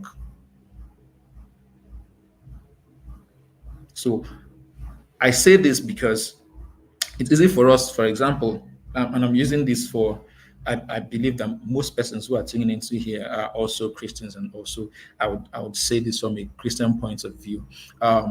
It's easy for us to, by 31st, we are professing, in fact, from tomorrow, over in church, we are professing, I am this, the light of God shines on this, and this, and this. When situations come up, what is the leaning of your mind? What is the leaning of your mind? What is informing the leaning of your mind? What is informing the leaning of? Because it's not just about confessing it, but when the situation comes up and the leaning of your mind is about um, disadvantage, is about a discouragement, is about this, because your mind is linked towards that, it's easy for you to find cause to align with that thought and belief. So you've got to fortify your mind. You've got to fortify your mind regarding attention. You've got to fortify your mind. Set your course on the thing. Set your heart on the path. Set your course on. If you believe that God is for you and the favor of God works with you, let that show in the attaining your attention and the things you give time to, and let that reflect in the actions that you take regarding that. I don't know if that makes sense to you. I believe it makes sense to you. What occupies your attention for most of your day? If you want to be if you want to be a doctor, and all most of the time in your day spends scouting, fashion design, scouting. Now I'm not saying any of those is bad, so don't misquote, don't so that you don't misquote me. I'm saying, if you say I want to become a medical doctor, for example, what do? You enroll into medical school. The way school is set up, for example, is also to maximize these currencies, because you go to school every day, spending time there. You will learn courses in the direction of that distance. Your energy and your attention are channeled towards this course you have said, that I want to be a medical doctor. You connect with other people who are also working to be a medical doctor. So the relationships you're building are centered around the currency of this path that you have taken. You understand? And at the end, when you finish this and they give you do an oath of this in words, the currency of words. Right. Does that make sense? I'm trying to get you to see both the macro and the micro examples or explanations of all of this. So your attention is important. It is very important. It's a critical commodity. Like I said, companies are paying millions of dollars to ensure that they have your attention. Your attention is not free. Your attention is costly. It's costly. Treat it as such. What do you listen to more often? How does it align with your vision? What do you watch more often? How does it align with your vision? What do you think about, reflect on more often? How does it align with your vision? How does it align with your vision? What are the common distractions in your environment? How can you cut off those distractions? How can you eliminate the distraction? We talked about traction versus distraction. It could be social media, it could be anything. But what's your strategy and plan around your distractions? One thing you can do, so for you to understand the enormity of time that you're spending on your distractions, like I said, on most phones, I don't use an iPhone, but I believe it's an iPhone, but most Androids, you go to app management, you can check screen time. It can give you the amount of time you spent on your screen using your phone for the day. Many of you may be surprised by the time you, and if you click on that for most Android phones, it will actually give you breakdowns for each app, how much time you spent on this app. It will shock you how much time you spend on apps. Is that the kind of life you want to create? And so you find out that many times when you say, I don't have time, you actually do have time.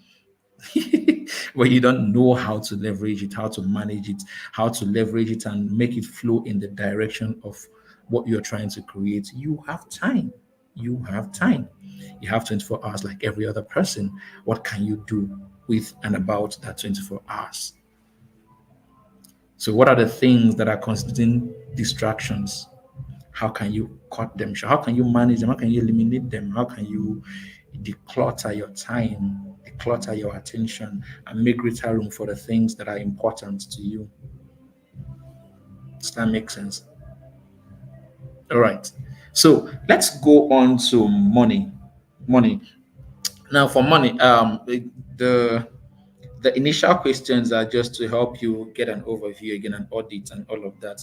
And I'm not a financial expert. I'm not going to claim to be one. In fact, one of my targets this year is to align and find someone who would, you know, help. I have people I listen to and all of that, but I need a closer what would I call it now? Mentoring in financial areas because I want to blow more than I am blowing now. Right. However, we have some fundamental things and truths that can help you get an overview and audit of where you are and how you can get better in those areas, right? The first questions there is regarding, and I said the very first thing there, what are your core beliefs regarding money and wealth? Why this was important, or this is important to start with, is especially with money. I find that there are certain disempowering beliefs that we have around money, that people have around money, that will make it difficult for them to create greater wealth, even without them knowing why. At a subconscious level, or we have certain beliefs and ideologies and orientations around money that demonize money, and because we demonize money, at a subconscious level, we are cautious of making or hitting the amount of money that will make us become, of course, you demonize money. So you'll be a bad person if you have this amount of money, right? A lot of times people say money is the root of all evil and all of that as a way of saying people that have so much money and their heart is not in the right place. It's a lie. Even Bible did not say money is the root of all evil. It said the love of money, and you have to deconstruct the word love there to understand what he was saying. Right.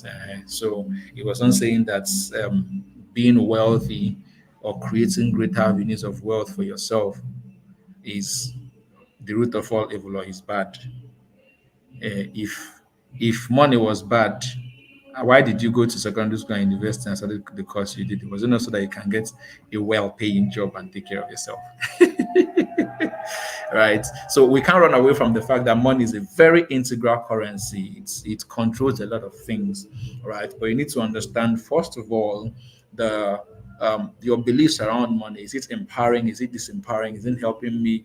Is it creating room in my mind for me to allow myself to create greater wealth?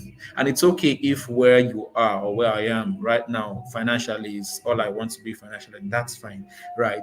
But money as a currency, again, remember we talked about currencies having value, and we talked about the flow of currency as one of its characteristics. And the reason for that is because you're going to need to fund your dreams. You're going to need to fund the visions and the ideas and goals that you have and all of that. And so, how can you leverage money as a currency to be able to help you maximize those things?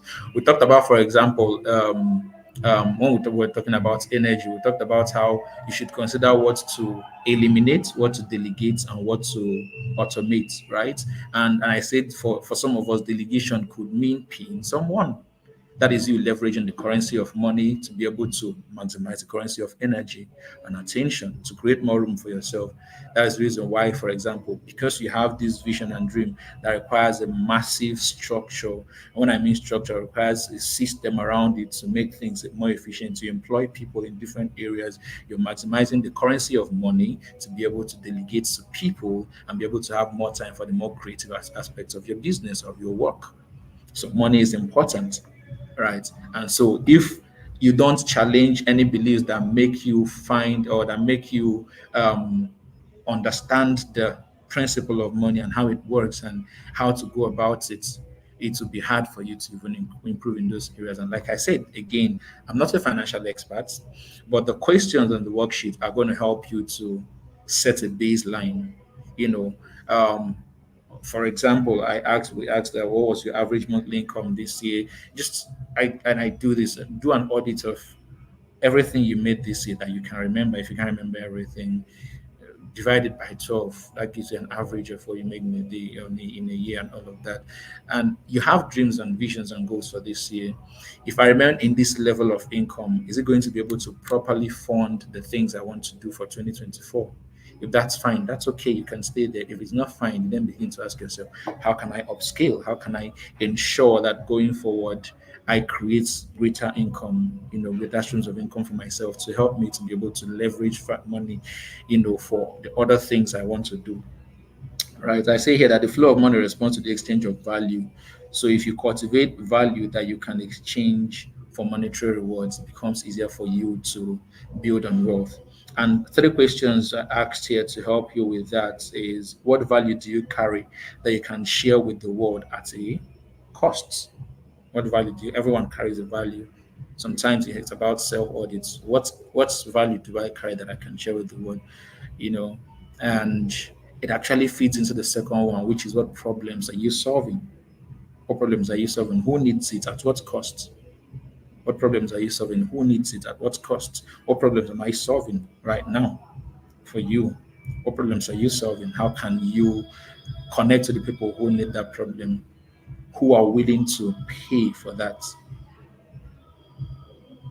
right? And the last one is, in what ways can you help improve the world around you? How can I create systems that makes it more efficient, faster, easier, quicker, more affordable for people to access these or to leverage these?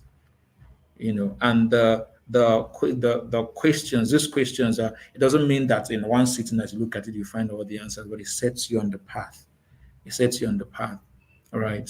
This year, it's your year of supernatural breakthrough. Money comes to you, money flows to you. It's so wonderful and good. I say amen to that also.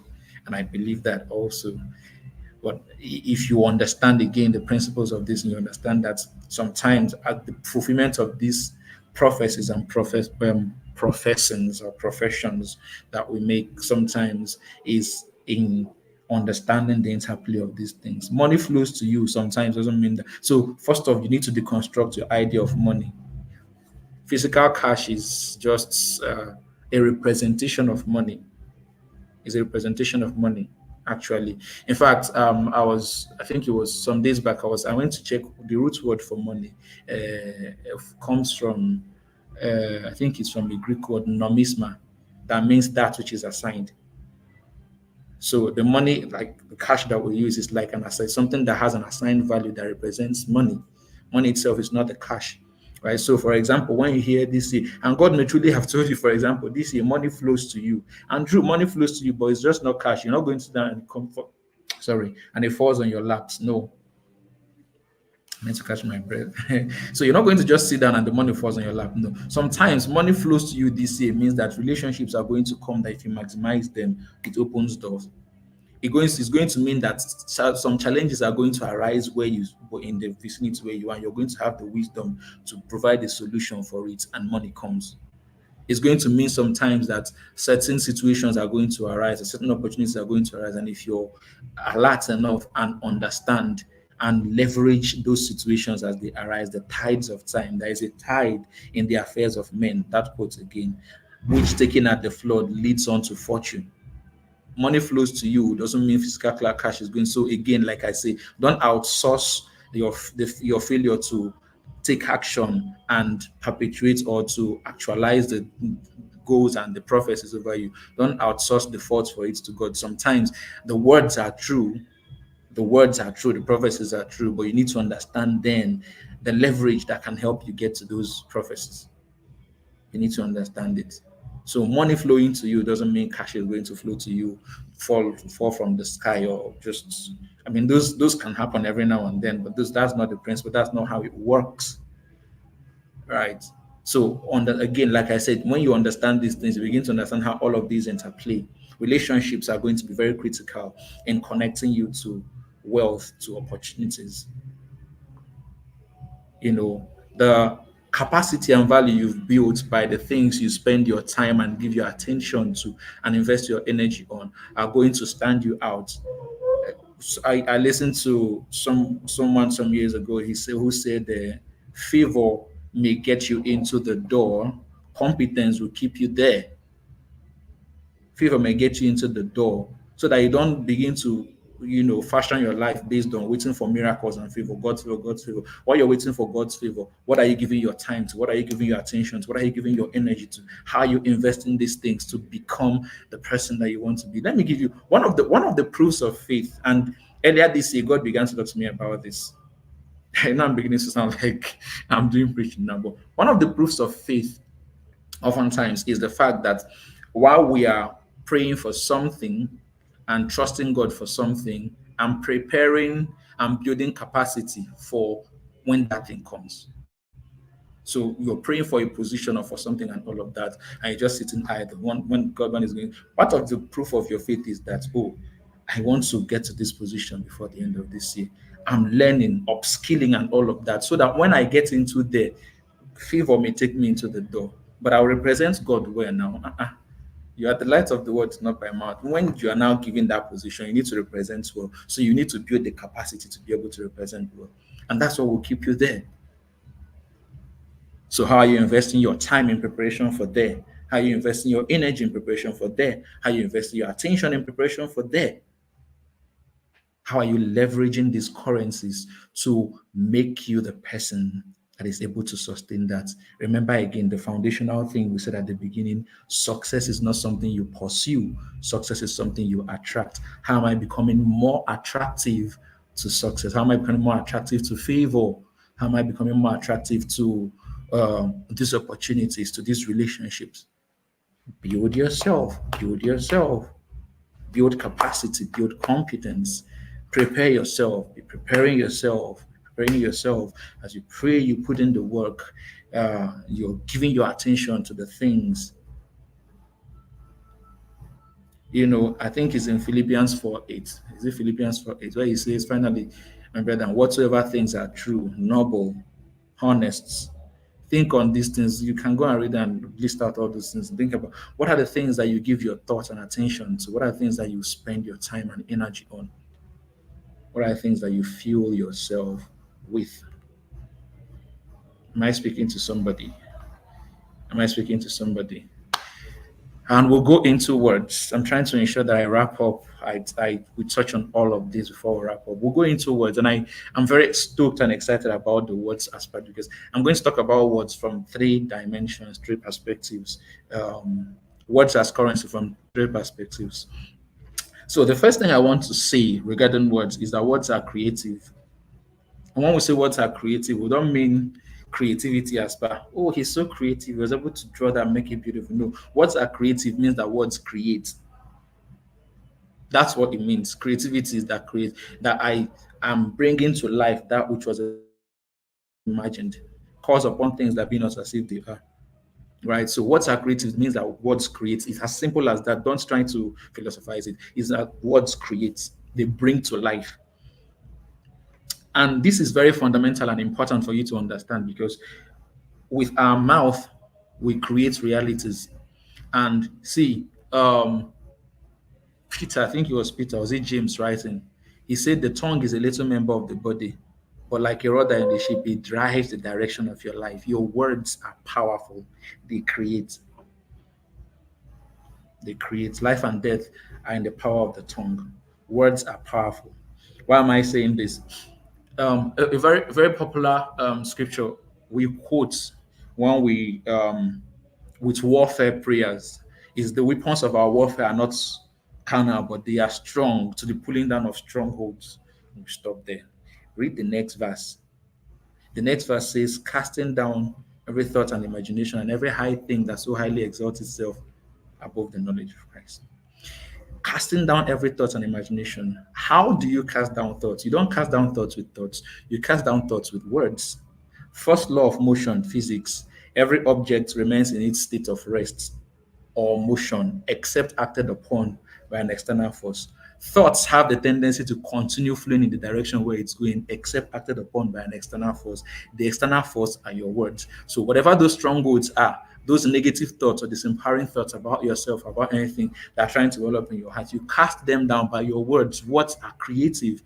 It's impossible, mentally speaking, from a play in the study of the mind, it's impossible for you to be fully invested in speaking about one thing and your mind is fully invested in a thought that is opposed to it. So if your thoughts are beginning to go in a direction that are disempowering to you, what you do is to cast those imaginations. That's the things that begin to form strongholds. You cast them down with your words. Words are powerful. And that's why I say today there are three dimensions or three things I'm going to talk about when it comes to words as currency. I'm going to talk about the currency of your words to yourself, the currency of your words to others, and the currency of your words in selling your vision. The currency of your words to yourself, the currency of your words to others, and the currency of your words in selling your vision. The currency of your words to yourself is the power of self talk. Your words, oftentimes, we talk ourselves out of opportunities and out of our growth paths. I don't qualify for this. I am not able to do this. I can't do this. And those, yes, they are facts and they are truths. Sometimes the facts may not be the truths. Yes, in this moment, I may not be able to do this. But do I use that as an excuse to get stuck where I am without growing? How do you see yourself? What do you inform? What do you say to yourself about yourself? What do you say to yourself about yourself? Are there any recurring negative self-talk that you have about yourself? The way you look down on yourself, the way you talk down on yourself, you're not worthy of this, you're not qualified for this. People like me don't do this. People like me can't access this and all of that. How can you begin to re-engineer your words to build faith and confidence in you? Faith comes by hearing. To build faith in you. Now, I'm not trying to give you empty motivational speeches. Just say it, and it becomes, and then you just go and fool yourself. But what I'm saying is, again, remember that these things are interconnected. They're the convertibility of currency. As I see these things, how am I investing my time and energy to in alignment with the words I'm saying to begin to create that reality? The currency of your words to yourself, self-talk. What are the recurring self-talk you have about yourself? For some of us, we look at the worksheet, it can take some time. Identify those things. What are the recurring things I say to myself about myself? Are they empowering to me? Are they negative? Are they disempowering? Did they discourage me from pursuing the possibility I see for myself, for my life? If I identify that, how can I begin to cast down those strongholds? Do you see now? How do I cast down those strongholds in my heart? And one of the ways to do that is to begin to, have recurring affirmations you make for yourself also. The same way those things have been recurring in your heart, laying foundations. You cast them down, you want to begin to replace them with new, empowering communications and words about yourself. Who do you see yourself? How do you see yourself? What do you communicate about yourself? And in fact, that feeds into the third aspect of your words as a currency, the currency of selling your vision and yourself to other people, right? Words are powerful in their expression and creation of a reality about myself, about my worth, about my value to other people also. Right. So it's not just about speaking to myself and all of that. It's also about in my interaction with other people. How do I speak to other people? How do I sow seeds of trust, of kindness, of love through my words to other people? In fact, the currency of words works so closely with the currency of relationships because, of course, how we communicate with other people and how we speak with other people and how we interact with other people are very important aspects of our relationship with them, and how I sell myself, my vision, my idea, my goal, and everything I want to share with other people is very important as a currency, right? You've seen people who, when they talk about the value they carry and what they do, you get so, oh, I need to be in this person's space. I need to hear this person speak. You came into this webinar today because you believe genuinely you are going to learn something important. The way I communicated the importance of today's webinar also is very important. I genuinely believe that the webinar is critical and pivotal and it's going to help you, to create a better year in 2024. But you will not magically see that belief from my mind to you. I have to communicate that to you. It's a currency. There was a flow of the gravity of, the gravity of what I'm about to teach from me to you through words. Words would often be the bridge between the vision you carry and how it's communicated to other people. Words would often be the bridge between you and the connection to other people, to resources, to opportunities. You have to learn to communicate. You have to learn to speak. You have to learn to speak to other people. You have to learn to be kind to people. The currency of your words to other people, how you speak with other people, how you speak to other people, how you communicate your ideas, your vision, how you communicate your worth to other people is very important. Words are powerful. Words are powerful. Words are powerful.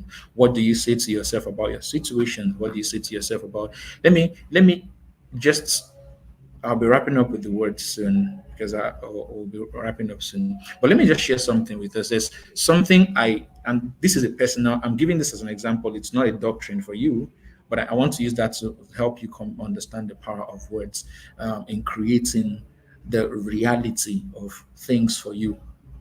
Oftentimes, when I sit down to study scriptures and I get a word from a scripture and I want to pray on that scripture, I, in those situations, choose not to pray in tongues. I pray the words of that scripture. Pray it. As I'm praying it, my mind is fleshing out what it's saying. I'm a city set on a hill. Matthew 5:14, for example. I'm a city set on a hill, I cannot be hidden. I don't start praying in tongues on it. I pray it in words. And I'm thinking, I'm imagining the city set on a hill, using my words to create. I'm a city, it means I'm lifted high above. One of the days let me even use that. One of the days I was praying on that Matthew 5:14, for example. I'm a city set on a hill. The scripture there says that cannot be hidden. But one of these I was praying on it, it dawned on me as I was speaking about it and thinking about it. I realized that it is not just that the city set on a hill cannot be hidden. Have you seen a city set on a hill? I served in Plateau State, just Nigeria, right? I served in Plateau State. I was staying in the NCCF family house at the time. Behind the family house, there was a mountain behind us there, and oftentimes we'll climb there and all of that. If you stay on top of there, you would understand that a city set on a hill is not just that it's not hidden, but a lot of things are not hidden from it. A lot of things, and I was praying on this one, then it just dawned on me. The fact that I'm a city set on a hill doesn't just mean that I cannot be hidden, but it also means that a lot of things cannot. The cities that are set on the valley, there are things they can never see that I will see because I'm set on the hill of the Lord. I'm using this as an example for you to understand words are creative, and even in your prayers, one of the reasons why it's easier for you to remember and words, scriptures, for example, and for them to be impressed on your heart when you pray on them than when you just listen to them and just go with it. Because as you pray on them, you're using your words to create life, to breathe life into that, create life. It's the same thing with your life. What are you saying to yourself about yourself? The more and more you say those things to yourself about yourself, the more you believe it. The more you believe it. I often say, whether I'm teaching or discussing with my friends, I often say my words are valuable, they are powerful. My words are valuable. I believe it. I've said it to myself over and again, and I believe it. And so I try not to be careless with words. And because of that, also, it's not everywhere I give my code. I don't go everywhere. I don't enter into every argument and all of that, whether it's online or offline, because then I begin to devalue my words. If your words are cheap on the streets, kings won't pay for it. I know it sounds cliche, I know it sounds so good and so cool and all of that, but it's the truth. If your word is cheap on the street, kings won't pay for it. You have to add currency to your words, add value to your words. Be intentional about the words you speak, about your life, about your situation, about other people, and the things, how you communicate your worth and value to other people and your visions. Be intentional about it. Words are currency. Words are currency. Words are currency.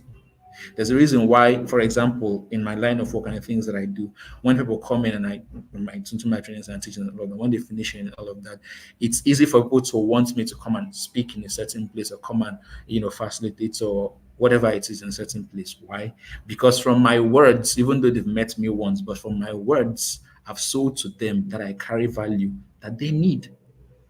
So words are currency. You don't have to be a trainer, a coach, or whatever to do that. But the way you communicate and the way you carry yourself wherever you go, the things that you see, learn communication. One of the things I planned or set out for 2024 is to make conscious time to improve my communication in training, in teaching, in coaching, and all of that. Increase my vocabulary because it's important to me. If you can master words, my God, words are. There's a reason why we spell when you want to spell the word this, you say spell. Words cast spells. They are magical. They are powerful, and there are people who have learned how to use words in such a way that they just they speak and your words are a currency. Make sure that your words are serving you. Make sure they are not deserving you. Make sure your words are serving you. Make sure that they are creating a flow that draws people to you, that want people to hear you, that want people to deal with you. When I mean deal with, to interact with you, to connect with you, to favor you. Words are a currency. You must pay attention to how you speak in 2024. You must eliminate yourself from circles and conversations and arguments that are worthless in line with the kind of person you're trying to be and that what you're pursuing. You don't get into every argument, you don't get into every conversation, you don't jump on every discussion online. Like I didn't plan to be specific about this, but that's the truth. It's not now. I'm not saying you can't wade into important issues and matters. There are certain persons I like to read their content and even their arguments around certain things. But don't be like other people who just mindlessly go on tweets and all of that, and you're just speaking and how talking and how. No, no. You must create value and currency for your words. If you yourself don't carry your words as important, people would hardly carry your words as important. It's important in 2024 that you be careful with your words. Be careful with your words. I don't know if it's my wife I was speaking with or who I was speaking with some time ago, and I said, you know, if I believe, because you know, how do I explain this? Scripture says the word is his word is sharper than a two-edged sword. And in a sense, the way we wield our words can be like a two-edged sword. If I believe that I can pray a thing, and by virtue of my prayer and words, that thing gets done. Should I not then be careful about even the things I say normally? Because I believe my words carry power. That means whether in the place of prayer or in normal conversations, I believe they carry power. So I should be.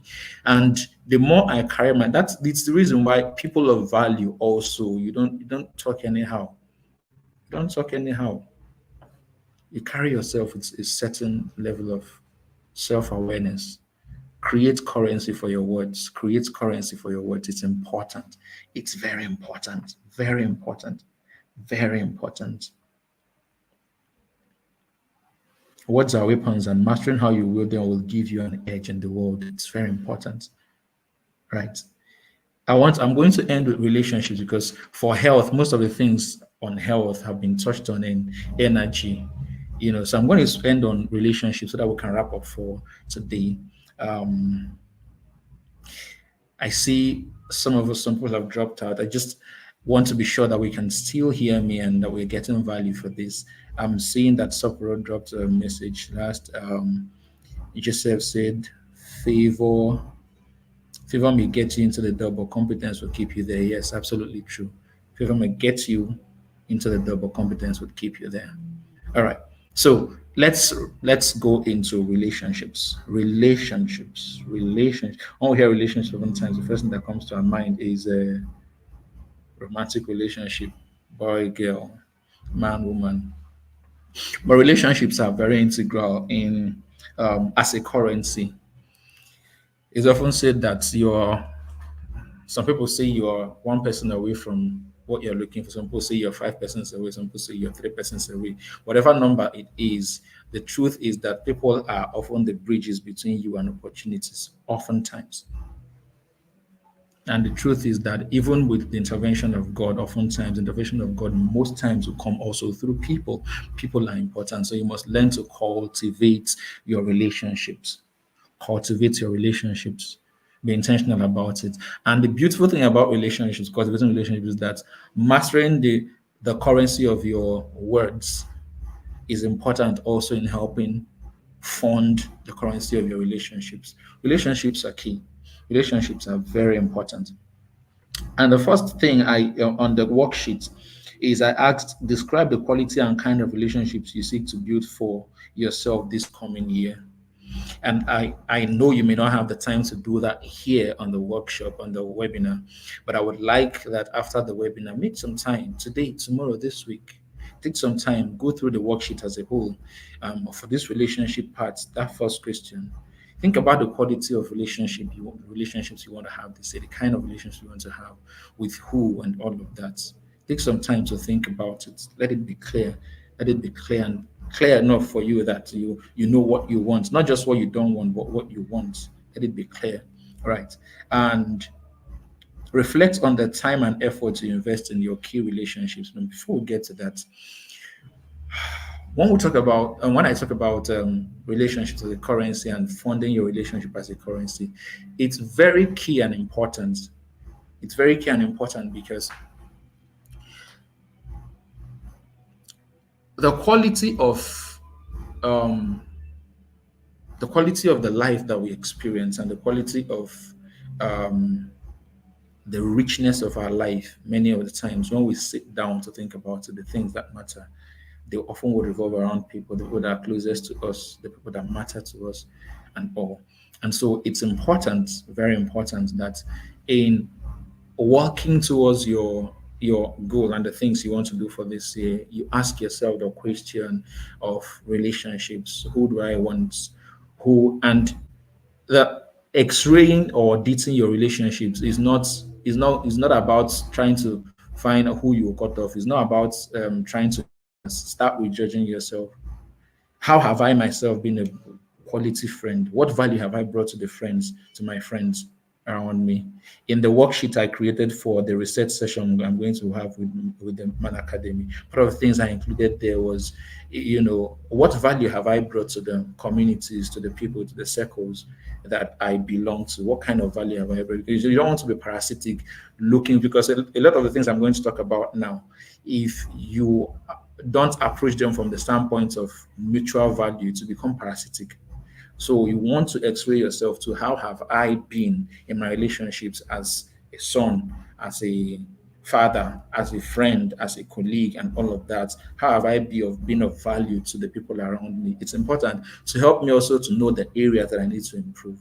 Right. Now, that having been said, you want to pay attention. There are, generally speaking, three categories of relationships. There are relationships that are upwards, people who are higher than you, your mentor, your coach, your boss, whatever, your contemporary at the same level, friends, acquaintances, classmates, colleagues, and all of that. And then there are those below you, people that you serve, your subordinates at work, the community that are under you, and all those kind of things. Those three categories, you need to x-ray them. In what ways have I served them? In what ways have they served me?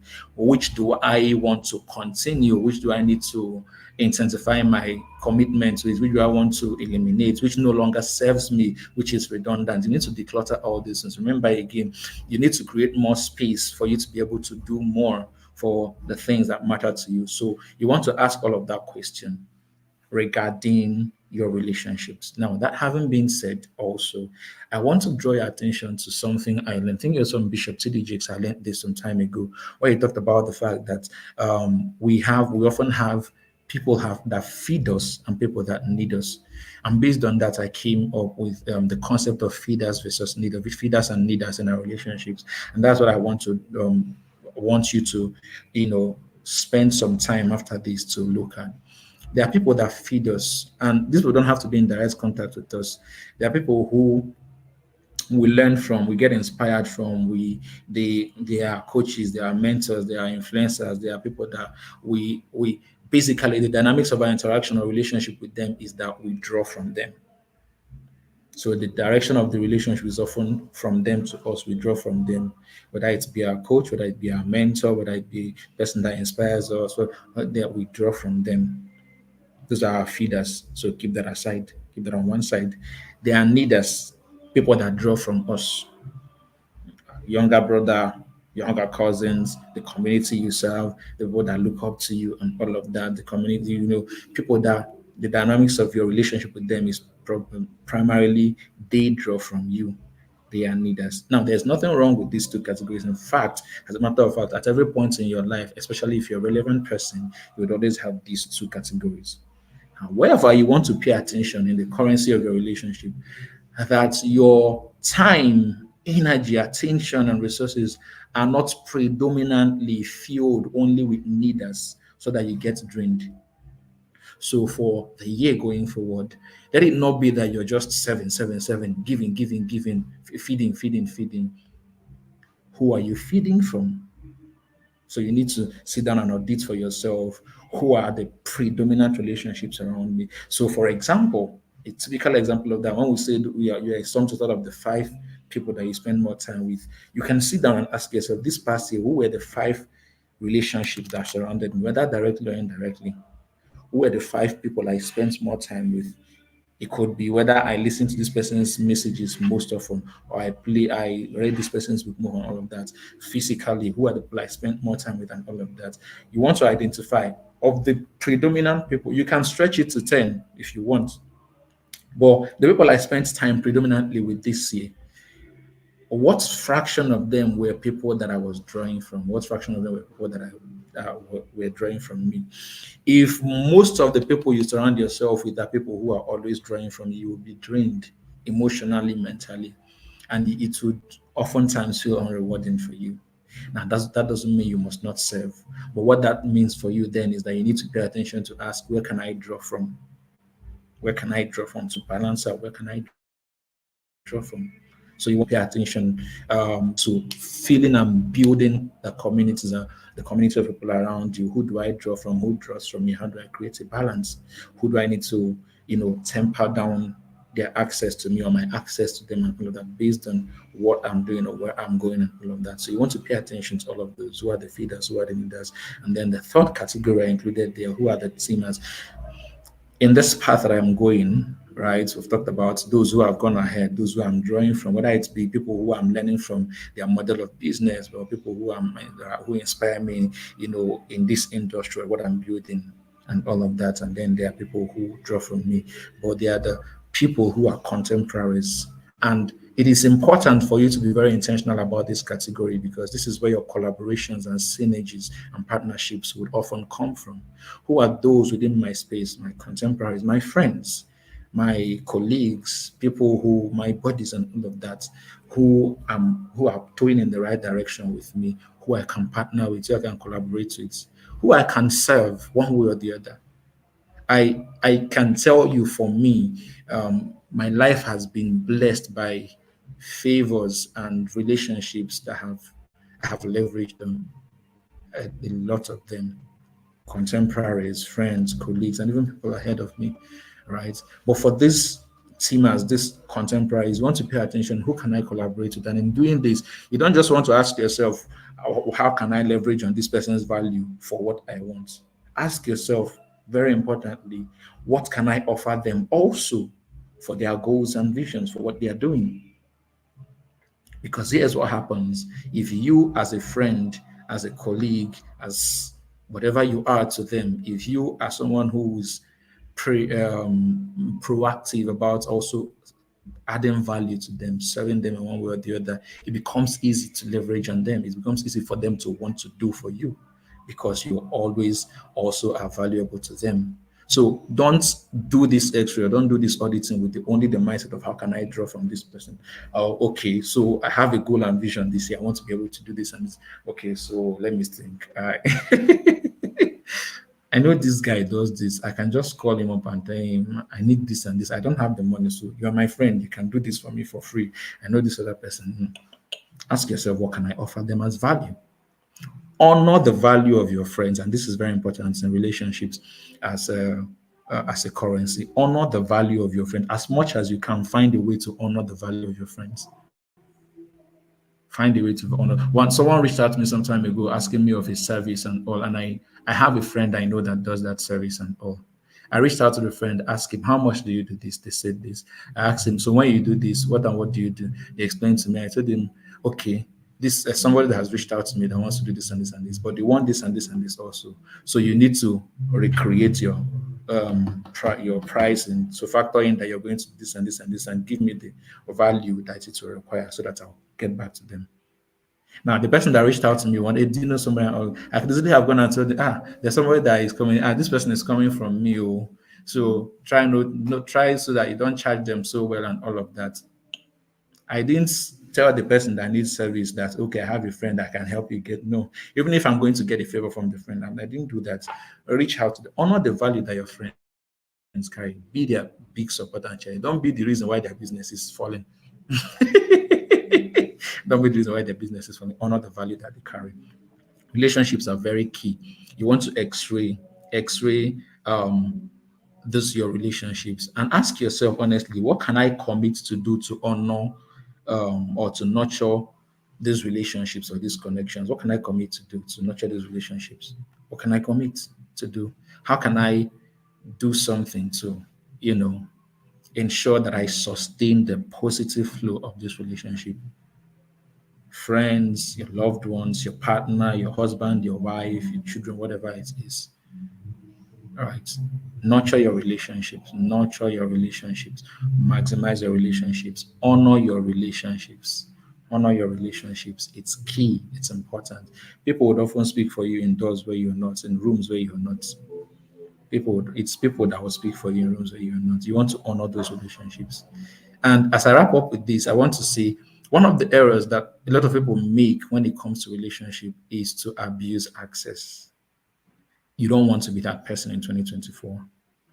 This person who people who don't have access to them are looking for how to access them. They would do anything to access them. They honor them, and they've granted you access. You know more about them. You know more about their quirks, their frailties, their imperfections, and all of that. So now their words don't matter anymore. You don't value the things that they say and all of that. You must learn to honor access. It's important. It's important. It's important. Still have the honor for the person that you had before you had access to them as much as you can. Don't abuse access. It's important. Honor your friends, honor your relationships, add value to them. It becomes easy for value to flow to you. You will find that if you build healthy connections, networks, relationships, that many times you would embark on projects, and even when you don't have the physical cash for a lot of things in the project, you can still take on projects without physical cash. I saw that growing up from my father a lot of times. That's why I realized, because from my father, I learned the power of relationships, how relationships are key.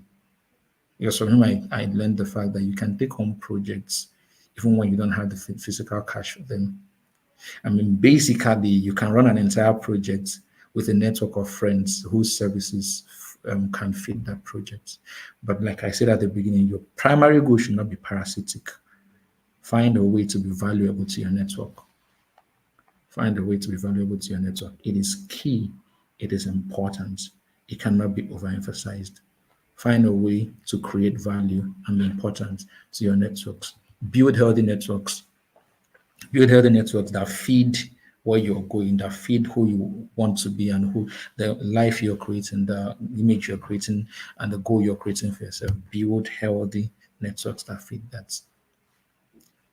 That having been said, as a recap, as we wrap up, currencies are key in the transactions of life. You can have goals, visions, dreams, and all of that, but if you don't leverage these things adequately, you will not make the most of your time. So you want to be able to be wise in how you spend your time, your energy, your attention, your money, and its attendant resources. Your health is important, your relationship, and your words. If you can master these seven things, if you can leverage these seven things effectively, wonderfully, you begin to create great opportunities for yourself in the direction of the goal and the visions and the things that you want to build. Does that make sense to you? Does that make sense to you? I believe it does. Our time is spent and I'll be ending here. Now, here's what I'm going to end with and we'll wrap up for the day. I want to first of all thank every one of us that stayed till the end, trusting that this I would make the video available on my YouTube channel so you can still come back and watch it again. We planned 2 hours, we spent almost 3 hours, and in truth, I could spend 5, 6 hours having to break all of this down effectively. For the sake of time, of course, I had to cut down on a few things and go to the meat of the matter. But we are going to more and more be I'm going to more and more create opportunities for webinars like this in 2024 where we can share some of these things, break down some things, have practical engagements and all of that. And I shared in the email sent out the link for my WhatsApp channel, but I'll still reshare that again via email to every one of us.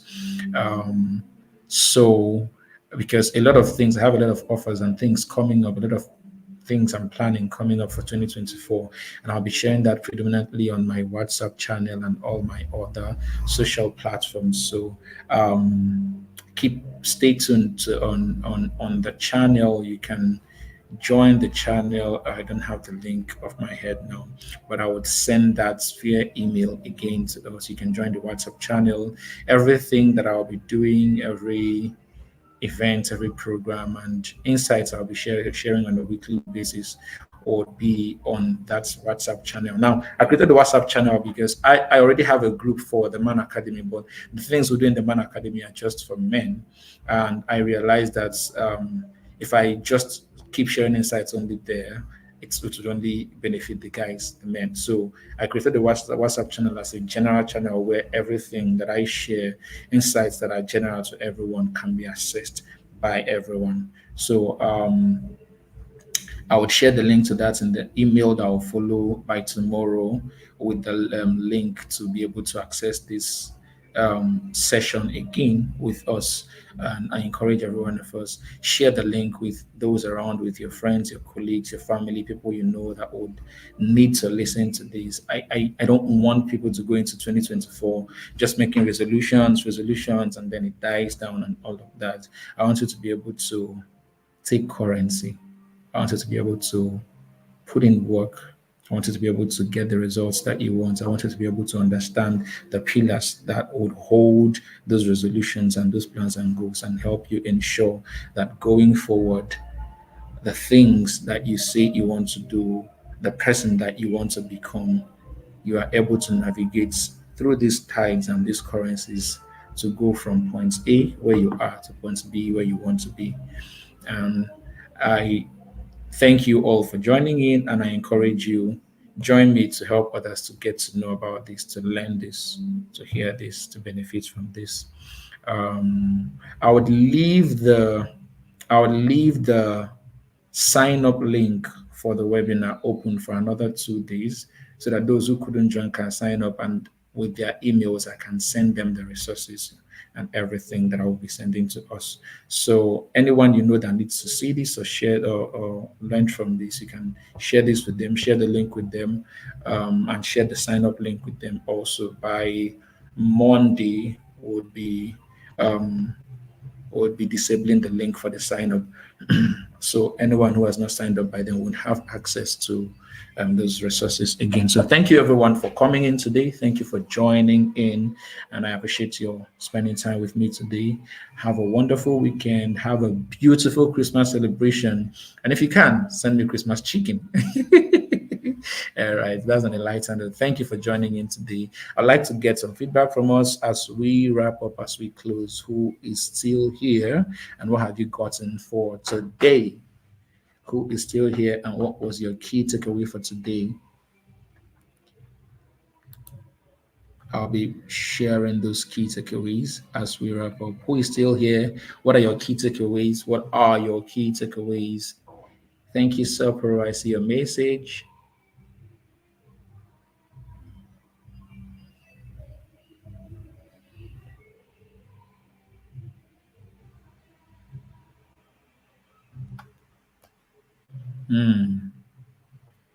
Please share this a lot with me, Sapro. Let's enjoy your a lot. Any other person still online? What was your key takeaway from today? Just want to get our key takeaways and we can wrap up.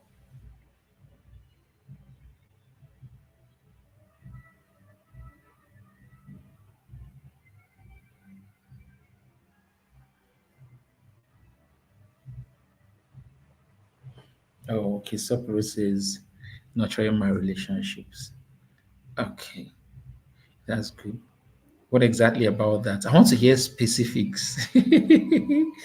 Yes, I want to hear specifics. What exactly? Joe, thank you for sharing the time and such powerful information with us. Thank you so much, Joe. Please tell me what was the powerful information I shared. Please, you guys, tell me. I don't want to feel like I didn't see anything meaningful. I want to know what exactly was this thing that I was saying for over 2 hours. What was I sharing for over 2 hours?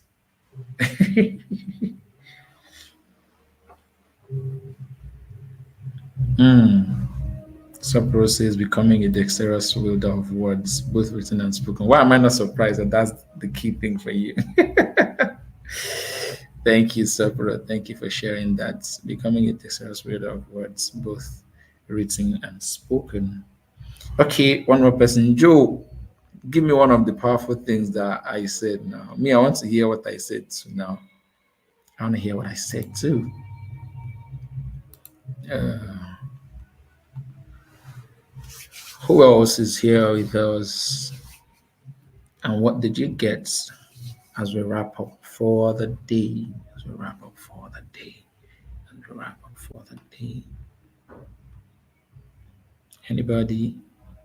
Any other person? Any other person? Okay. I don't want to keep us longer than this. So thank you everyone for coming in. I'll make available the link to this live stream, like I said, via email again, so you can watch it again. And please share with people in your circles that you know need to hear this, need to learn from this.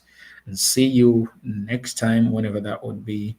I would send the link to the WhatsApp channel again. But if you check your emails, the reminder email that had the title reminder worksheets, you would still see the link for the WhatsApp channel. You can click on the link and join the channel. I'll be sharing a lot through that channel this year, a whole lot will be shared through that channel this year. So thank you everyone. Have a wonderful weekend. Have a beautiful Saturday. Have a glorious Christmas celebration.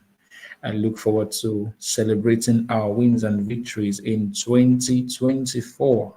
Thank you. Oh, I see Joe just dropped a message. Said my key takeaway, a better understanding of the currencies and how to apply them in our daily lives, especially the aspect of time management and productivity and leveraging our relationships. All right. Thank you so much, Joe. And thank you everyone for coming into today's session. Till next time, love and light. Chiman to you. Take care, everyone. Bye-bye.